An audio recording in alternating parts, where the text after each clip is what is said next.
بسم الله الرحمن الرحيم. அஸ்ஸலாமு அலைக்கும் வரஹ்மத்துல்லாஹி வபரகாத்துஹு. அன்பிற்குரிய சகோதர சகோதரிகளே, நேற்றைய தினம் நேரலையில் அதிகமான கேள்விகள் எடுத்துக்கொள்ள முடியாத காரணத்தினால் அதன் தொடர்ச்சி இன்று ஒளிபரப்பு செய்யப்படும் என்று தெரிவித்திருந்தோம். அந்த அடிப்படையில் வந்திருக்கிற கேள்விகளுக்கான பதிலை இன்றைக்கு பார்ப்போம். அதுக்கு முன்னாடி சில அறிவிப்புகள் இருக்கிறது. இந்த அறிவிப்புகளை பார்த்துவிட்டு நம்ம கேள்விக்கு செல்லலாம். முதலாவது அறிவிப்பு என்னவென்று சொன்னால், தந்தையை இழந்தவர்கள் அல்லது தாய் தந்தை இழந்த குழந்தைகள், ஆதரவற்ற சிறுவர்கள், இவர்கள் படிக்க வேண்டும், சிறு வயசிலேயே வேலைக்கு அனுப்பிவிடக்கூடாது என்பதற்காக வேண்டி அவங்களுக்கு மாதாந்திர கல்வி உதவி திட்டம் என்று நம்ம அறிவித்திருந்தோம்.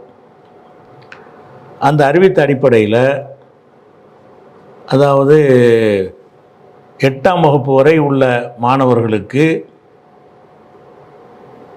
1000 ரூபாய் மாதம் கொடுப்பது என்றும், 12 வரை படிக்கிற 8க்கு மேலே 12 வரை படிக்கிற மாணவர்களுக்கு 1500 ரூபாய் வழங்குவதாக முடிவு செய்து அது கடந்த ஒரு வருடமாக கொடுக்கப்பட்டு வருகிறது.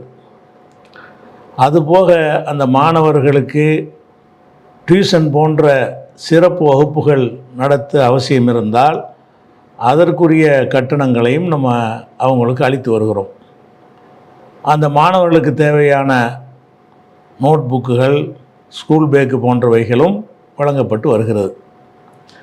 இந்த வகையில் 1000 ரூபாய் வரை பெறக்கூடிய மாணவர்கள் 23 பேரும், 1500 ரூபாய் பெறக்கூடிய மாணவர்கள் ஒரு 13 பேருமாக மாதம் 42,500 ரூபாய் அந்த சிறுவர்களுடைய காப்பாளர்களுக்கு அனுப்பப்பட்டு வருகிறது. அதுபோக அவங்க பள்ளிக்கூடத்தில் படிக்கிறாங்களா, மார்க்க கல்வியெலாம் கொடுக்குறாங்களா என்பதை சோதித்து நம்ம அறிந்து கொண்டு வருகிறோம். இதில் இந்த வகைக்கு இந்த ரமலானில் அதிகமான மக்கள் நன்கொடைகள் வழங்கியிருக்கிறார்கள். அந்த நன்கொடைகளை கொண்டு இன்னும் பல மாணவர்களுக்கு நம்ம அந்த உதவித்தொகையை விரிவாக்கலாம் என்று நினைத்திருக்கிறோம். அதற்காகத்தான் வழங்கியிருக்கிறார்கள். அதனால் ஏற்கனவே மனு அனுப்பியவர்களாக இருந்தாலும் புதிதாக, அதாவது அரசாங்க பள்ளிக்கூடத்தில் தான் அவங்க படிக்கணும், கண்டிஷன், ஆதரவற்றவர்களாக இருக்கணும், இந்த நிபந்தனைக்கு உட்பட்டு உங்களுடைய பிள்ளைகளுக்கு மாதாந்திர உதவித்தொகை பெற தகுதி உள்ளவர்கள் என்று நீங்கள் கருதினால் நீங்கள் தலைமையை தொடர்பு கொள்ளலாம். ஒரு நம்பர் சொல்கிறது. இது மாநில துணைத் தலைவர் கமருதீனுடைய நம்பரு 70 10 99 45 20 7010994520. இந்த நம்பருக்கு ஃபோன் மூலம் பேசி அவரிடமிருந்து நீங்கள் விண்ணப்ப படிவத்தை கேட்டால் அனுப்பி வைப்பார்.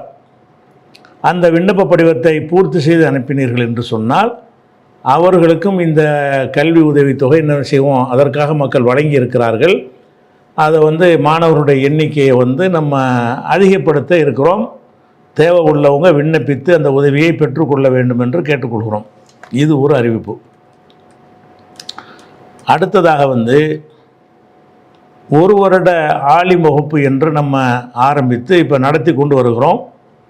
நோன்பிற்கு விடுமுறை விடப்பட்டு அந்த விடுமுறையில் கூட மாணவர்கள் பல ஊர்களில் போய் ரமலானில் பயன்கள்லாம் பண்ணியிருக்கிறாங்க. அவங்க நாளைய மறுதினம் திரும்பவும் மதரசா ஆரம்பிக்கப்படுகிறது, விடுமுறை கழித்து துவங்குகிறது. அப்போ பல சகோதரர்கள் நம்மிடத்தில் சொன்னார்கள், இந்த கல்வி ஆண்டு நிறைவடைகிற நேரத்தில், இந்த வருஷம் முடியுதில், பரீட்சை முடிஞ்சு ரிசல்ட்லாம் வரும்ல, அந்த நேரத்தில் நீங்கள் அறிவிப்பு செய்தீர்கள் என்று சொன்னால் அதிகமான மாணவர்கள் சேர்வதற்கு வாய்ப்பு இருக்கிறது. பாதியில் போய் படித்து கொண்டிருக்கிற மாணவர்கள் வந்து வரமாட்டாங்க என்று சொன்ன அடிப்படையில் அந்த மேலும் மாணவர்களை அடுத்த பேட்சுக்கு அதுக்காக வேண்டி சேர்ப்பதற்கு திட்டமிட்டிருக்கிறோம். ஒரு வருடத்திற்கு இந்த பயிற்சி நடக்கும். இதில் வந்து ஜூன் 10ஆம் தேதிக்கு திங்கட்கிழமை அந்த மாணவர்களுக்கு பாட ஆரம்பமாகும். அதற்கு முன்னால் இந்த பரீட்சையுடைய ரிசல்ட்டெல்லாம் பார்த்து விட்டு என்ன செய்வாங்க, நாங்களும் படிக்கிறோம் என்று ஆர்வப்பட்டார்கள் என்று சொன்னால், புதிதாக விண்ணப்பித்த மாணவர்கள் வருவீர்கள் என்று சொன்னால் அவங்களுக்கும் சேர்த்து பாட ஆரம்பிக்கப்படும். மாணவர்கள் ஆர்வம் காட்டவில்லை என்றால் இப்போ இருக்கிறதோடு என்ன செய்வோம், அதை நிறுத்தி கொள்வோம். ஒரு தகவலுக்கு சொல்லிக்கொள்கிறோம். அடுத்து ஒரு இப்போ கேள்விக்கு போயிடலாம். முதலாவது கேள்வி என்னன்னு கேட்டால், இப்ராஹிம் நபி அவர்களுக்கு எதிராக பள்ளி வந்து தீயை வந்து ஊதி பெரிதாக்கியது என்கிற ஒரு ஹதீஸை வந்து சரியான ஹதீஸ் என்று சொல்லி கொண்டிருக்கிறார்கள். இது சரியானது இல்லை என்று நம்ம எழுத்து மூலமாகவும் வீடியோக்கள் மூலமாகவும் கேள்விகள் மூலமாகவும் நீண்ட பல ஆண்டுகளாக நம்ம சொல்லி வருகிறோம்.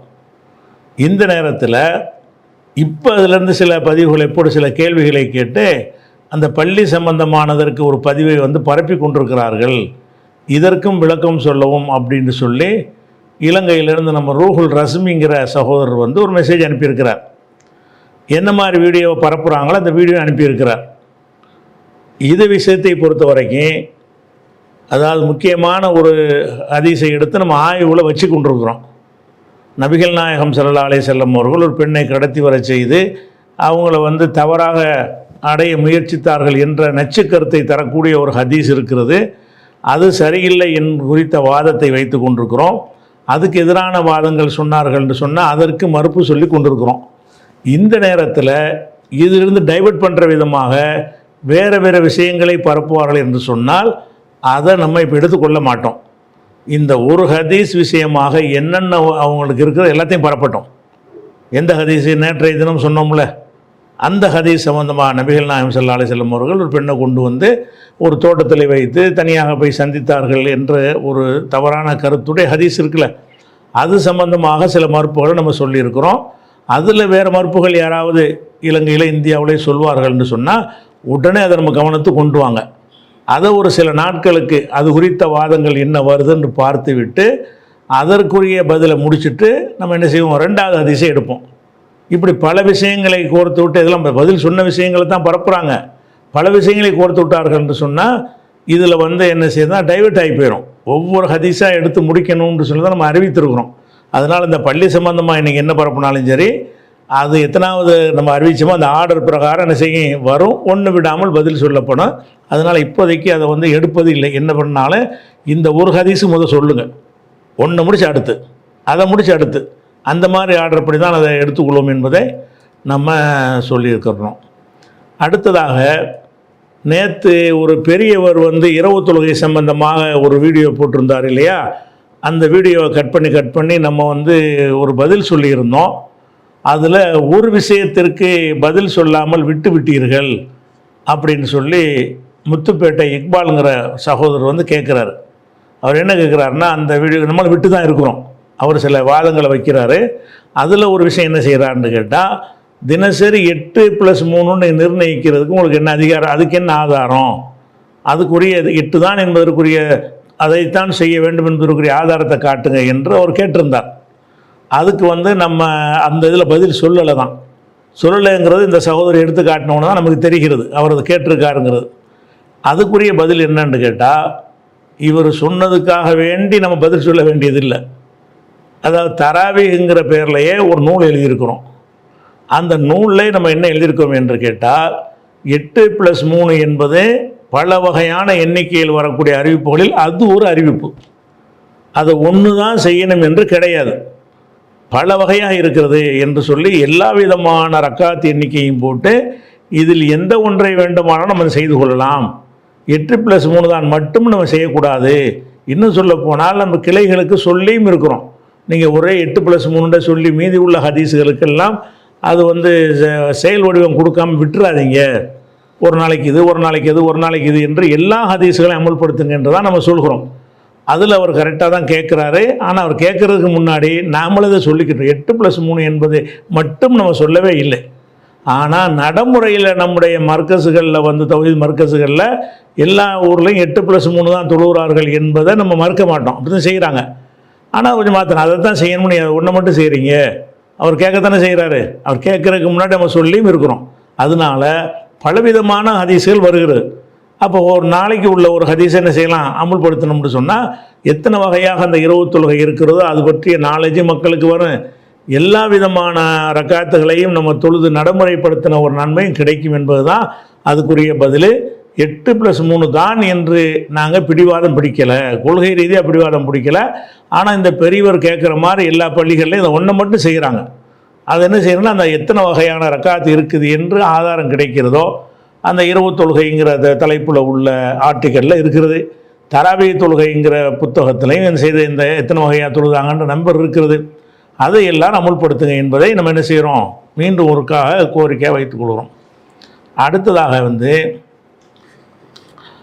இப்போ இந்த தேர்தல் வந்துச்சு இல்லையா, இந்த தேர்தல் வரும்போது அது ஓட்டு போடணும், அது ஒரு மார்க்கத்தினுடைய கடமை அப்படிங்கிற மாதிரி சில பதிவுகளை போட்டாங்க. அது அப்போவே அதுக்கு சொல்லி இருக்கலாம் ஓட்டு போடுறதுக்கு முன்னாடி.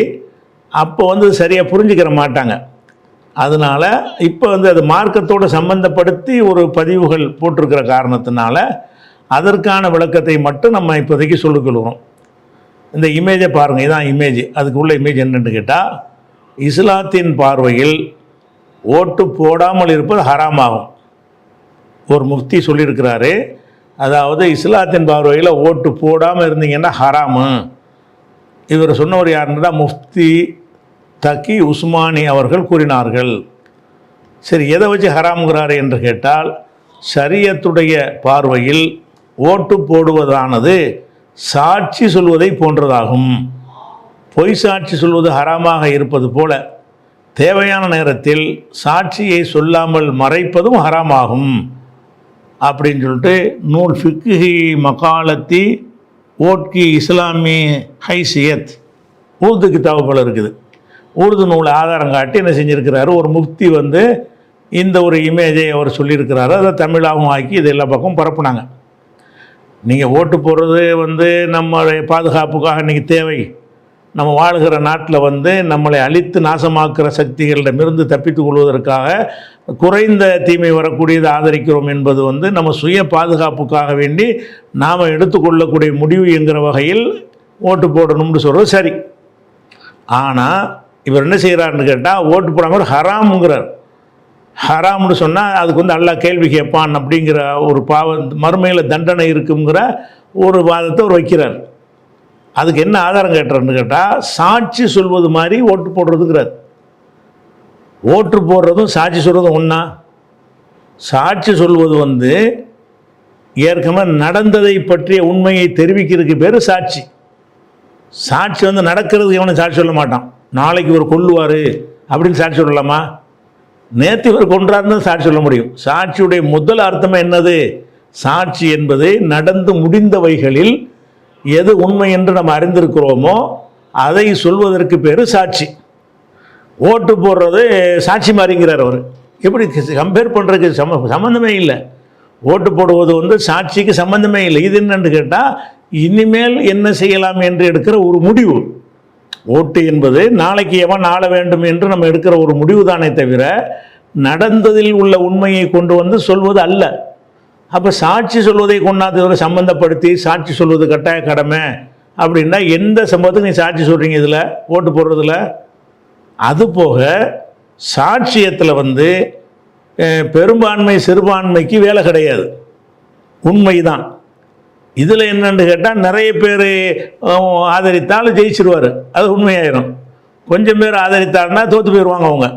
அப்போ அதிக எண்ணிக்கையின் அடிப்படையில் ஒரு முடிவை எடுப்பதும் உண்மையின் அடிப்படையில் ஒரு தீர்ப்பு வழங்குவது ரெண்டு ஒன்றா?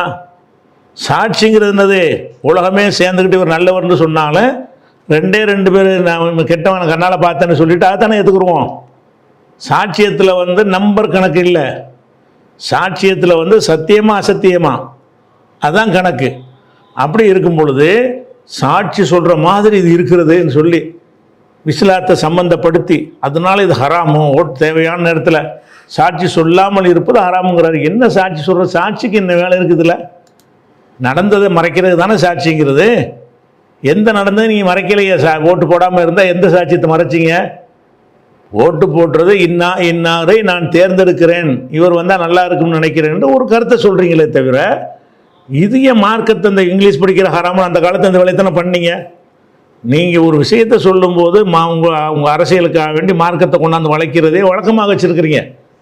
இந்த அஜித் மாதிரிலாம் என்ன செஞ்சாங்க? வெள்ளைக்காரனை எதிர்க்கிற அந்த காலகட்டத்தில் ஆங்கிலம் படிக்கிறது ஹராம் உண்டாங்க.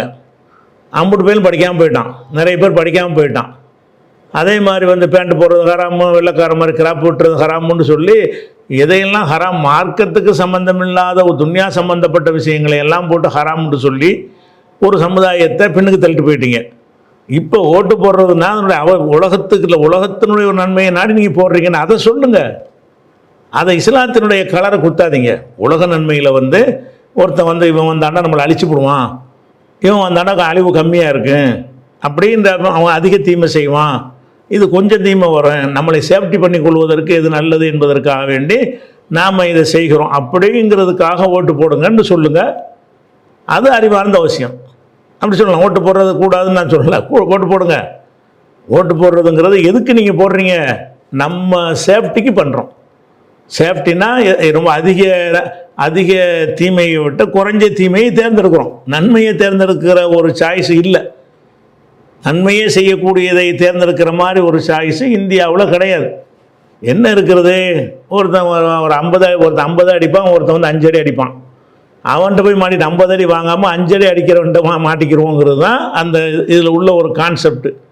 இதில் நன்மை தீமைகளை எடை போட்டு பார்க்கிற ஒரு விஷயத்தை வச்சு ஒரு முடிவெடுக்கிறோம்ல, அப்படி ஒரு கான்செப்ட் இஸ்லாத்தில் இருக்கிறது. இந்த மதுபானத்தை பற்றியும் சூதாட்டத்தை பற்றியும் எல்லாம் சொல்லும் பொழுது என்ன செய்கிறான்னு கேட்டால், இது ரெண்டையும் கெடுதின்னு சொல்லிவிட்டு இஸ்முஹுமா, அந்த ரெண்டுலையும் மனாஃபியுல் இன்னாஸ் ஃபீஹிமா இஸ்முன் கபீரும் மனாஃபியுல் இன்னாஸ், மதுபானத்திலையும் சூதாட்டத்திலையும் அதில் பல குற்றங்களும் இருக்கிறது, மக்களுக்கு பயன்களும் இருக்கிறது.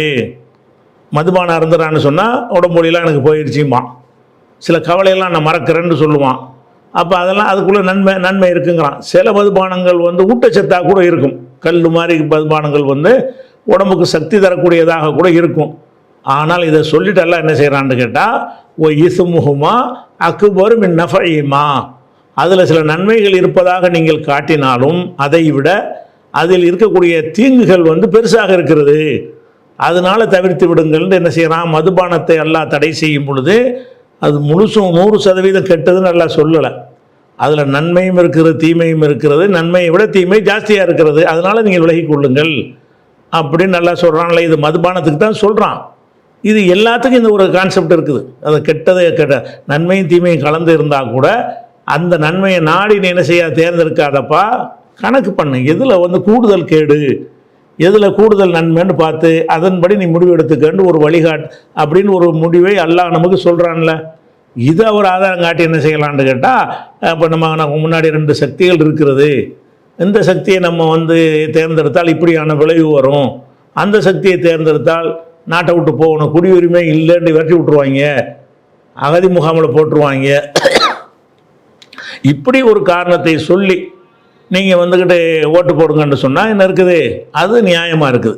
இதில் சாட்சி சம்மந்தமில்லாத ஒரு சாட்சியோடு கம்பேர் பண்ணால் எப்படி உங்களுடைய மூளை வேலை செய்து? சாட்சின்னு என்னென்று வழங்க மாட்டாங்களா? சாட்சிங்கிறது ஏற்கனவே முடிஞ்ச ஒரு விஷயத்தில் இவன் செஞ்சானா செய்யலையா, செஞ்சான்னு சொல்ல போறீங்க, செய்யலைன்னு சொல்ல போறீங்க. அந்த செய்யலைன்னு கூட சாட்சி வர, செஞ்சானுங்கிறது தான் சாட்சி வரும்.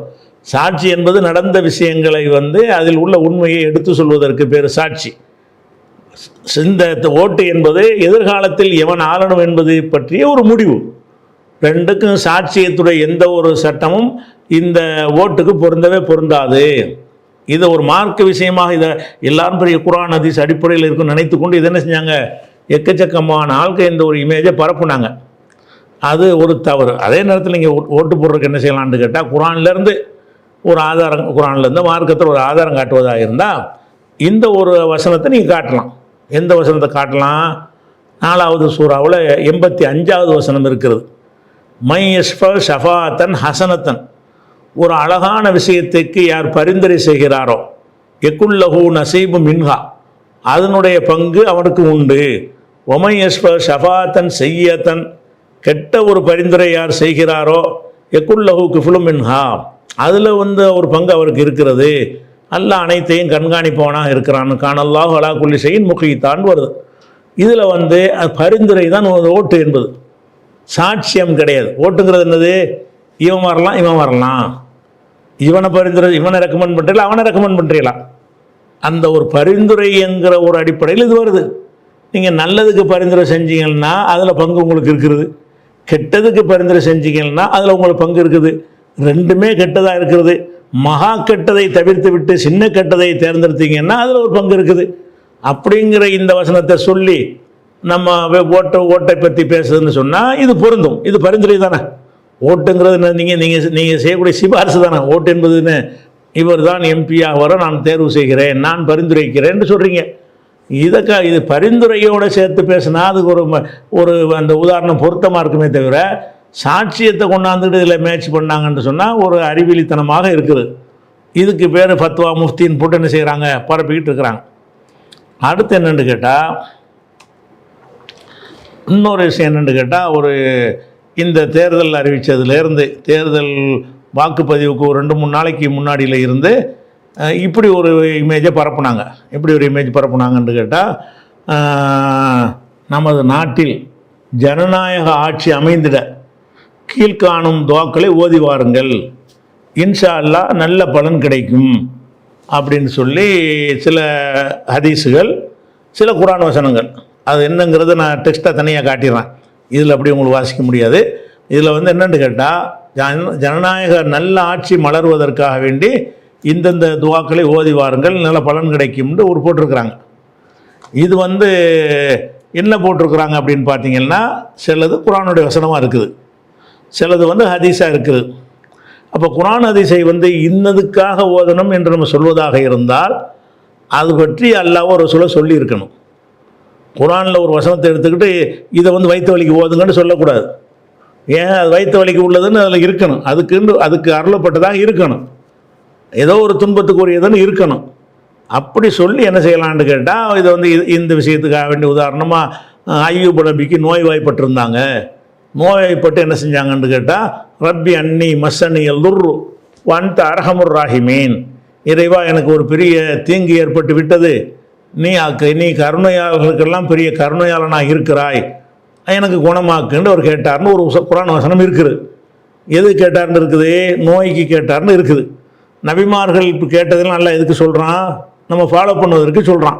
அந்த அடிப்படையில் நமக்கு ஒரு நோய் வந்துச்சின்னு சொன்னால் இந்த நபியை இப்படி கேட்டிருக்கிறாங்க, நம்மளும் அந்த மாதிரி கேட்போம். நம்ம ஒரு பெரிய ஒரு இக்கட்டான ஒரு நெருக்கடியில் மாட்டிக்கிட்டோன்னு வைங்க. அப்போ யூனுஸ் நபி அவர்கள் நெருக்கடியில் மாட்டிக்கிட்டாங்க, மீன் வயிற்றுக்குள்ளே கொண்டு அவங்க சிறை வைக்கப்படுறாங்க. அப்போ அதிலேருந்து மீள்வதற்காக என்ன செய்கிறாங்கன்னா, அல்லாஹ்ட்ட ஒரு பிரார்த்தனை செய்கிறாங்க. லா இலாஹ இல்லா அந்த சுப்ஹானக இன்னி குன்து மினல் ஸாலிமீன் என்று அவங்க சொன்னாங்கன்னு இருக்குது. இது நம்ம குர்ஆனில் பார்க்குறோம். இது என்ன செய்யலாம்? இது இந்த துன்பத்திலிருந்து மீள்வதற்கு இதை ஓதுங்கள்னு அப்படி நீங்களாம் சொல்லக்கூடாது. யூனுஸ் நபி ஓதி இருக்கிறார்கள், அவங்க அந்த துன்பத்திலிருந்து மீள்வதற்கு இதை ஓதுவதை அல்லாஹ் எதுக்கு சொல்லி காட்டுறான் என்று கேட்டால், நமக்கு ஒரு பின்பற்றுவது, எல்லா நபிமார்களையும் பின்பற்றுவதுக்கு தானே. உலாயிக்கல்லதீன ஹதாஹுமுல்லாஹ் ஃபபி ஹுதாஹு முக்ததி, அந்த நபிமார்களுக்கு அல்லாஹ் நேர்வழி காட்டி விட்டான், அந்த வழியை நீங்களும் ஃபாலோ பண்ணுங்கள்னு குர்ஆனில் இருக்குது. அந்த ஒரு அடிப்படையில் அந்த சூரா அந்த இதை ஒருத்தன் ஓதுனான்னு வைங்க, அது செய்யலாம். குர்ஆனுடைய வசனத்தை எதுக்காக அதை ஓதினார் என்று சொல்லப்படுகிறதோ அதுக்கு நீங்கள் என்ன செய்யலாம், அதை ஓதிக்கலாம். ஏன்னுட்டா அதைத்தான் அது சொல்லுது. இப்படி ஓதுறது அது பிதத்தில் வராது. அதே நேரத்தில் சில வசனங்கள் அந்த ஆட்சியை பற்றியோ இன்னார் ஆட்சிக்கு வரணுங்கிறத பற்றியோ அதை பற்றியே பேசாத வசனங்கள்லாம் இருக்கும். அந்த வசனங்களை கொண்டாந்து இதை ஓதுங்க நல்லாட்சி அமையும்னு சொன்னீங்கன்னா இது எங்கே கண்டுபிடிச்சிங்க? உதாரணத்துக்கு எடுத்து அதில் போட்ட ஒவ்வொரு அரபி வாசகத்தையாக பார்ப்போம்.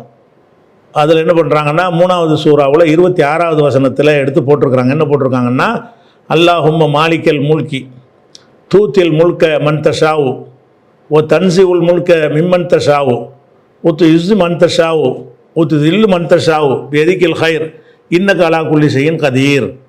இதுக்கு என்ன அர்த்தம்? மன்னருக்கு மன்னர், மன்னருக்கெல்லாம் மன்னராக இருப்பவனே, நீ தான் நாடியவர்களுக்கு ஆட்சியை வழங்குகிறாய், நீ தான் நாடியவர்களிடமிருந்து ஆட்சியை பறித்துக் கொள்கிறாய், நீ தான் நாடியவர்களை கண்ணியப்படுத்துகிறாய், நீ தான் நாடியவர்களை இழிவுபடுத்துகிறாய், எல்லா நன்மையும் உன் கையில் தான் இருக்கிறது, நீ அனைத்தின் மீதும் ஆற்றல் உள்ளவன் அப்படின்னு இதுக்கு நேரடி அர்த்தம். இது பொதுவாக இறைவனுடைய ஆற்றலை சொல்வதற்கு உரிய ஒரு விஷயம். இது நல்லாட்சி, இதை ஓதுனா நல்லாட்சி மாறுங்கிறதுக்கு உள்ள கற்றுத்தந்த வசனம் இல்லை. இதை ஓதினால் நல்லாட்சி, இந்தியாவில் நல்லாட்சி அமைய இதை ஓதுங்கள் இதை சொல்கிறதுக்கு நீங்கள் யார் இதேன்னு சொல்கிறீங்க? ஆட்சி சம்பந்தமாக ஆட்சியை நமக்கு கேட்பதுக்காக கற்றுத்தர துவாவா? எவன்ட்டு ஆட்சி வந்தாலும் இப்போ எவனோ பிஜேபி ஜெயிச்சான்னு வைங்க ஒரு பேச்சுக்கு, அல்ல நமக்கு எதிரான ஒருத்தன் ஜெயிச்சிட்டான்னு வைங்க, அப்போ இந்த வசனத்தை வச்சு ஆறுதல் படுத்திக்கலாம். இது எல்லாம் நாடி இருக்கிறான், அவங்க கையில் கொடுத்துட்டான். நல்லவங்க கையில் கொடுத்தான்னு வைங்க, எல்லாம் நாடி இருக்கிறான் கொடுத்துட்டான். அப்போ ஒருத்தன் கண்ணியப்படுத்திட்டான்னு வைங்க, அல்ல அவனை கண்ணியப்படுத்திட்டான், இழிவுபடுத்திட்டான்னு வைங்க. அப்படிங்கிற ஒரு கொள்கை விளக்கத்தை சொல்லக்கூடிய வசனத்தை கொண்டாந்து இதை ஓதினா நல்லாட்சி மலரும்னு சொன்னால் இது எப்படி? இது விதத்தானே இது? எதுக்காக அது வசனம்? அந்த கருத்து அதுக்காக ஆட்சியை கேட்பதற்காக வேண்டி ஒரு நபி இதை ஓதுனாருன்னு இருந்தால் நீங்கள் ஓதுங்க.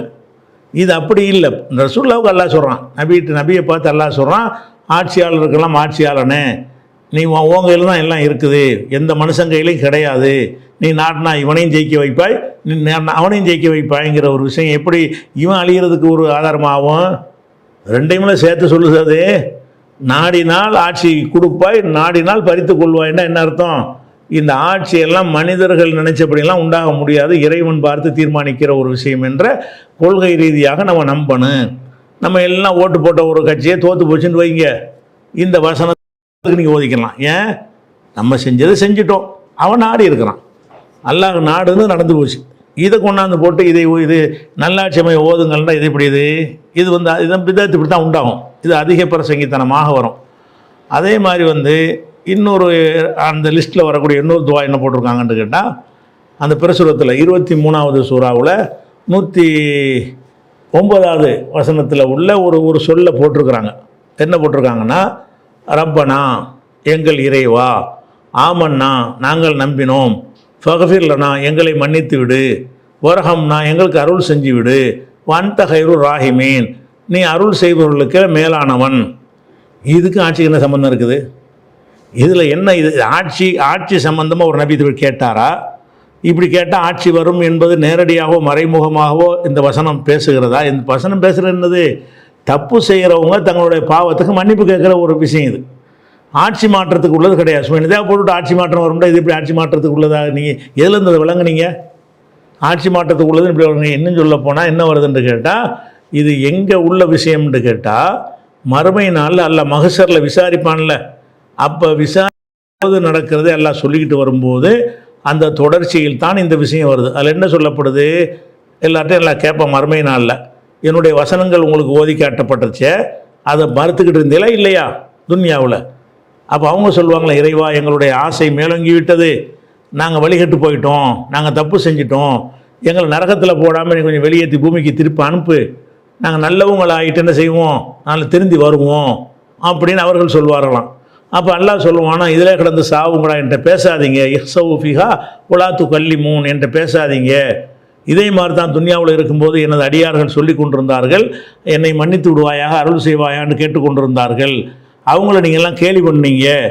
அதாவது அந்த நரகவாசிகளை பார்த்து அல்லாஹ் சொல்கிறான், துன்யாவில் என்னுடைய அடியார்கள் நல்லடியார்கள் என்ன செஞ்சாங்கன்னு கேட்டால், இறைவா நாங்கள் நம்பிக்கை கொண்டோம், எங்களை மன்னிப்பாயாக, அருள் செய்வாயாகன்னு துவா செஞ்சாங்க.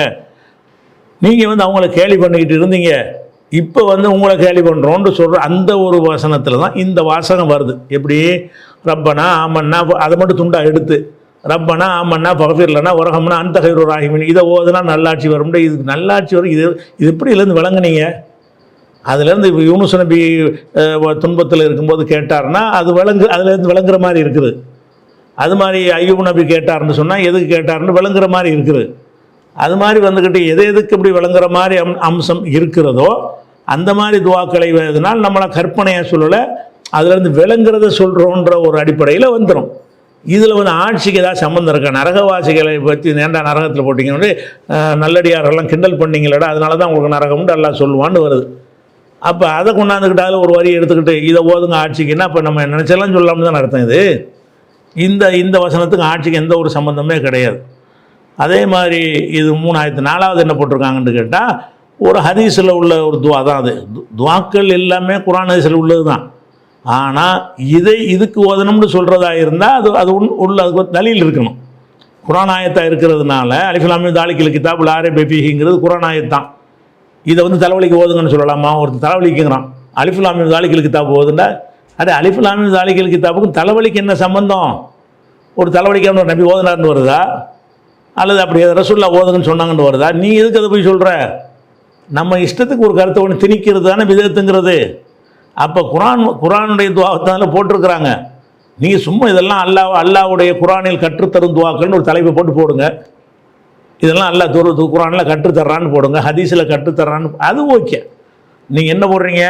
தேர்தல் வரப்போகுது, தேர்தலில் நல்ல ஆட்சி அமையணுமா இருந்தால் இந்த 8 துவாவை ஓதுங்கன்னு, இந்த 8 துவா ஓதுங்கன்னு எங்கே நிறுத்திங்க? அது ஆட்சியை பற்றி பேசவே இல்லையே.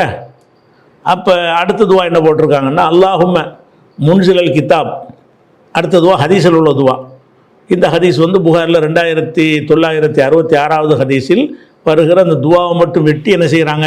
இதை ஓதுங்க ஆட்சி மாற்றத்துக்குங்கிறாங்க. அந்த வசனம், அந்த துவா என்ன அதனோட அர்த்தம் என்னன்னு கேட்டால் அல்லாஹும்ம முன்சிலல் கிதாப், வேதத்தை இறக்கியவனே, ஓ முஜ்ரிஸா மேகத்தை நடத்துபவனே, ஓ ஹாசிமில் அஹ்ஸாப் படையினரை எல்லாம் தோற்கடிக்க செய்பவனே, இஹ்ஸிம்ஹும் இவங்களை தோற்கடிக்க செய்வாயாக, ஒன்சுர்னா அலைஹிம் அவர்களுக்கு எதிராக எங்களுக்கு உதவி செய்வாயாக அப்படிங்கிறது ஒரு துவா. இது எதுக்கு உள்ள துவா என்று கேட்டால் ரசூல் ஸல்லல்லாஹு இந்த துவா மட்டும் எடுத்து போட்டிருக்கிறாங்க. மொத்த ஹதீஸில் எதுக்காக இதை ஓதுனாங்கன்னு வருதுல்ல, அதில் இந்த ஆட்சி மாற்றத்துக்கு உள்ளதுக்காக வருது. அதுக்கு வரல. என்ன வருதுன்னு கேட்டால் ரசூலுல்லாஹ் உரை நிகழ்த்தினார்கள். ஐயுஹன்னாஸ் மக்களே, லா தத்தமன்னு லிகால் அதுவி, எதிரிகளை போர்க்களத்தில் சந்திப்பதை நீங்கள் என்ன செய்யாதீங்க, ஆசைப்படாதீங்க. ஓ சலுல்லாஹ் லாஃபியா, அல்லாட்ட ஒரு ஆரோக்கியமான முடிவை கேளுங்கள். ஆனால் ஃபைதா லகீத்துமுஹும், அப்படி சந்திக்க வேண்டிய களத்தில் சந்திக்க வேண்டி வந்துவிட்டது என்று சொன்னால் ஃபஸ்பிரு, அதில் வருகிற துன்பங்களை எல்லாம் சகித்து கொள்ளுங்கள். வாழும் அறிந்து கொள்ளுங்கள், அன்னல் ஜன்னத்தை தகத்துல் திலாலி சுயூஃப், வாள்களின் நிழல் கீழே தான் சொர்க்கம் இருக்கிறது. போர் செஞ்சிங்கன்னா அதில் சொர்க்கம் இருக்குது. அதுக்கப்புறம் இது சொல்கிறாங்க, அதுக்கு பிறகு தான் இறைவா அந்த போருக்கு நாங்கள் வந்துட்டோம், இவங்களை தோக்கடிச்சு எங்களை ஜெயிக்கிடுப்பாயான்னு சொல்லும் பொழுது இது அதாவது இஸ்லாமிய கொள்கையில் உள்ளவன் கொள்கையில் இல்லாதவன் 2 பேரும் சண்டை போடும் பொழுது இஸ்லாமியர்களுக்கு வெற்றி தரணும் என்பதற்கு உள்ள ஒரு துவா இது. இதில் சண்டை நமக்கு அவனுக்கு நடக்கவே இல்லை. சண்டை முஸ்லீம் அல்லாத 2 பேருக்கு நடக்கிறது. என்டிஏவாக இருந்தாலும் சரி, இந்தியாவாக இருந்தாலும் சரி, அவங்க 2 பேரும் யார்? இவனாக இருந்தாலும் அவனாக இருந்தாலும் அதில் நமக்கு என்ன சம்பந்தம்? நம்ம குறைந்த தீமையிலிருந்து இவன் பரவாயில்லைன்ட்டு ஆதரிக்கிற நிலையில் இருக்கிறமே தவிர, இது என்னமோ நம்மெல்லாம் என்டிஏங்கிறது முஸ்லீம்களுடைய குரூப் மாதிரியும், அவன் இந்தியாங்கிறது முஸ்லீம்களுடைய அணி மாதிரியும் என்டிஏ அப்படி சித்தரிச்சுக்கிட்டு என்ன செய்கிறாங்க? இந்த துவா இதுக்கு என்ன சம்பந்தம் இருக்குது? போர்க்களத்தில் முஸ்லீம்களுக்கு எல்லாம் வெற்றியை கொடுக்க சொல்லி கேட்க சொல்கிறான். இதில் முஸ்லீம் அல்லாதவனுக்குரிய சண்டையாக தேர்தல் நடக்குது. 2 முஸ்லீம் அல்லாதவர்களுக்கு மத்தியில் நடக்கிற ஒரு தேர்தல். அதில் குறைந்த தீமையை தேர்ந்தெடுக்கிற ஒரு வாய்ப்பு தரப்படுதுன்னா அதை பயன்படுத்திக்கிறோம் நம்முடைய நன்மைக்கு, உலகத்து நன்மைக்காக வேண்டி. அதுக்கு இந்த ஹதீஸை கொண்டாந்து அதுக்கு உதவ சொல்கிறீங்க, அது மாதிரி இருக்குது. அதே மாதிரி இன்னொரு 60வது சூறாவில் 5வது வசனத்தை அதில் போட்டிருக்கிறாங்க. அதில் உள்ள ஒரு சின்ன தூணுக்கு என்ன போட்டிருக்காங்க? ரப்பனா எங்கள் இறைவா, லா தஜால்னா ஃபித்னத்தன் லில்லதீன கஃபரு, எங்களை காஃபிர்களுக்கு ஒரு சோதனையாக எங்களை ஆக்கிவிடாதே. வஃபிர்லனா எங்களை மன்னிப்பாயாக. ரப்பனா இன்னக்க அந்தல் அசீசுல் ஹக்கீம், நீதான் மிகைத்தவன் ஞானமிக்கவன் அப்படிங்கிற ஒரு துவாவை எல்லாம் சொல்லி தருகிறான். அந்த துவாவை எடுத்து போட்டு என்ன செய்கிறாங்கன்னு கேட்டால் அவங்களுக்கு எங்களை சோதனை ஆக்கி விடாதே அப்படிங்கிறது வருது. இதில் வேண்டாம் என்ன செய்யுதுன்னு கேட்டால் அவங்க காஃபிருக்கு எங்களை ஒரு சோதனை கூட ஆக்கிறாதேன்னு கேட்குறது அது ஒரு துன்பம் தரக்கூடிய ஒரு ஆட்சியை தந்துடாதேங்கிற கருத்து அந்த வாசகத்திலிருந்து வருகிறது. ஆனாலும் கூட இது எதுக்காக உள்ள விஷயம்னு கேட்டால் இப்ராஹிம் நபி அவர்களை பற்றி பேசக்கூடிய ஒரு வசனத்துடைய தொடர்ச்சியில் இது வருகிறது. அல்லாஹ் என்ன செய்கிறேன்னா, இப்ராஹிம் நபி இடத்துல உங்களுக்கு அழகான முன்மாதிரி இருக்கிறது. இப்ராஹிம் நபியை ஏற்றுக்கொண்ட மூமின்கள் இருந்தாங்கல்ல, அவங்கள்ட்ட முன்மாதிரி இருக்கிறது. எதில் முன்மாதிரி இருக்கிறதுன்னு கேட்டால் அவங்க தங்களுடைய சமுதாயத்தில் போய் சொன்னார்கள். என்ன சொன்னார்கள்? இன்னா புராவு மின்கும், நாங்கள் உங்களை விட்டு விலகி கொண்டோம். ஓ மிம்மா தாபுதூனம் இந்தூன் இல்லா, அல்லாவை விட்டு நீங்கள் யாரை வணங்குகிறீர்களோ அவர்களை விட்டும் நாங்கள் விலகி கொண்டோம். கஃபர்னா பிக்கும், உங்களை நாங்கள் நிராகரிக்கிறோம். ஓ பதா பைனனா பைனக்கும் அதாவத்து, உங்களுக்கும் எங்களுக்கும் பகைமை வெளிப்பட்டு விட்டது. ஒரு பகலாவு அபதன், எப்போதுமே உங்களுக்கும் எங்களுக்கும் பகைமையும் வெறுப்பும் உண்டாகிவிட்டது. ஹத்தா துமினு பில்லாஹி வஹதா, அல்லாவை மட்டும் நீ ஏற்றுக்கிற வரைக்கும் உனக்கு எனக்கு சங்காத்தம் கிடையாது என்று இப்ராஹிம் நபி சொன்னாங்களே, அதில் உங்களுக்கு முன்மாதிரி இருக்கிறதுன்னு ஆரம்பிச்சுட்டு தான் இந்த துவாவை எல்லாம் சொல்லித்தர்றான். இதுலேருந்து ஒன்று கேட்டால், நீங்கள் இஸ்லாத்தில் சமரசம் பண்ணாதீங்க, இஸ்லாம் அல்லாத கொள்கையெல்லாம் இஸ்லாமிய கொள்கை மாதிரி நினச்சிடாதீங்க, நீ வேறு நான் வேறு தாண்டாண்ட போல்ட்டா சொல்லுங்கன்னு சொல்லிட்டு தான் இந்த மாதிரி அவங்களுக்கு சோதனை எறிவு ஆக்கிறாதுன்னு சொல்கிறான். இது ஆட்சி மாற்றத்தை பற்றி பேசுகிற ஒரு விஷயமே இல்லை, ஆனால் இதை கொண்டாந்து போட்டிருக்கிறாங்க அதில். அதே மாதிரி இன்னும் 10வது சூறாவில் 86வது வசனத்தில் உள்ள ஒரு துவாவையும் போட்டிருக்கிறாங்க. அலல்லாஹி தவக்கல்னா, நாங்கள் அல்லா மேலே தவக்கல் வைத்திருக்கிறோம். ரப்பனா லா தஜால்னா ஃபித்னதில் கோமில் ஆலிமீன், ஒரு அநியாயக்கார கூட்டத்துக்கு எங்களை சோதனை ஆக்கிறாதே.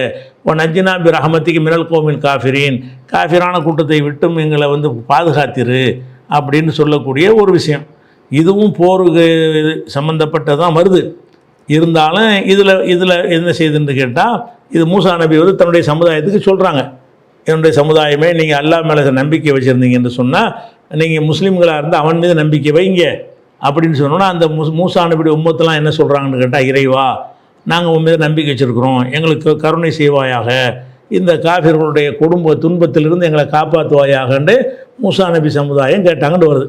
இந்த எலெக்ஷன் ஒரு துன்பத்திலிருந்து பாதுகாக்கிற ஒரு தன்மை இருக்கிறதுனால இந்த அர்த்தம் பொருத்தமானதுன்னா கேட்கலாம், நீங்களாக கேட்டுக்கலாம். இந்த இடத்துல அல்லாஹ் அநியாயக்கார கூட்டத்திலிருந்து பாதுகாக்க சொல்லி அல்லாஹ் கற்றுத்தர்றான்.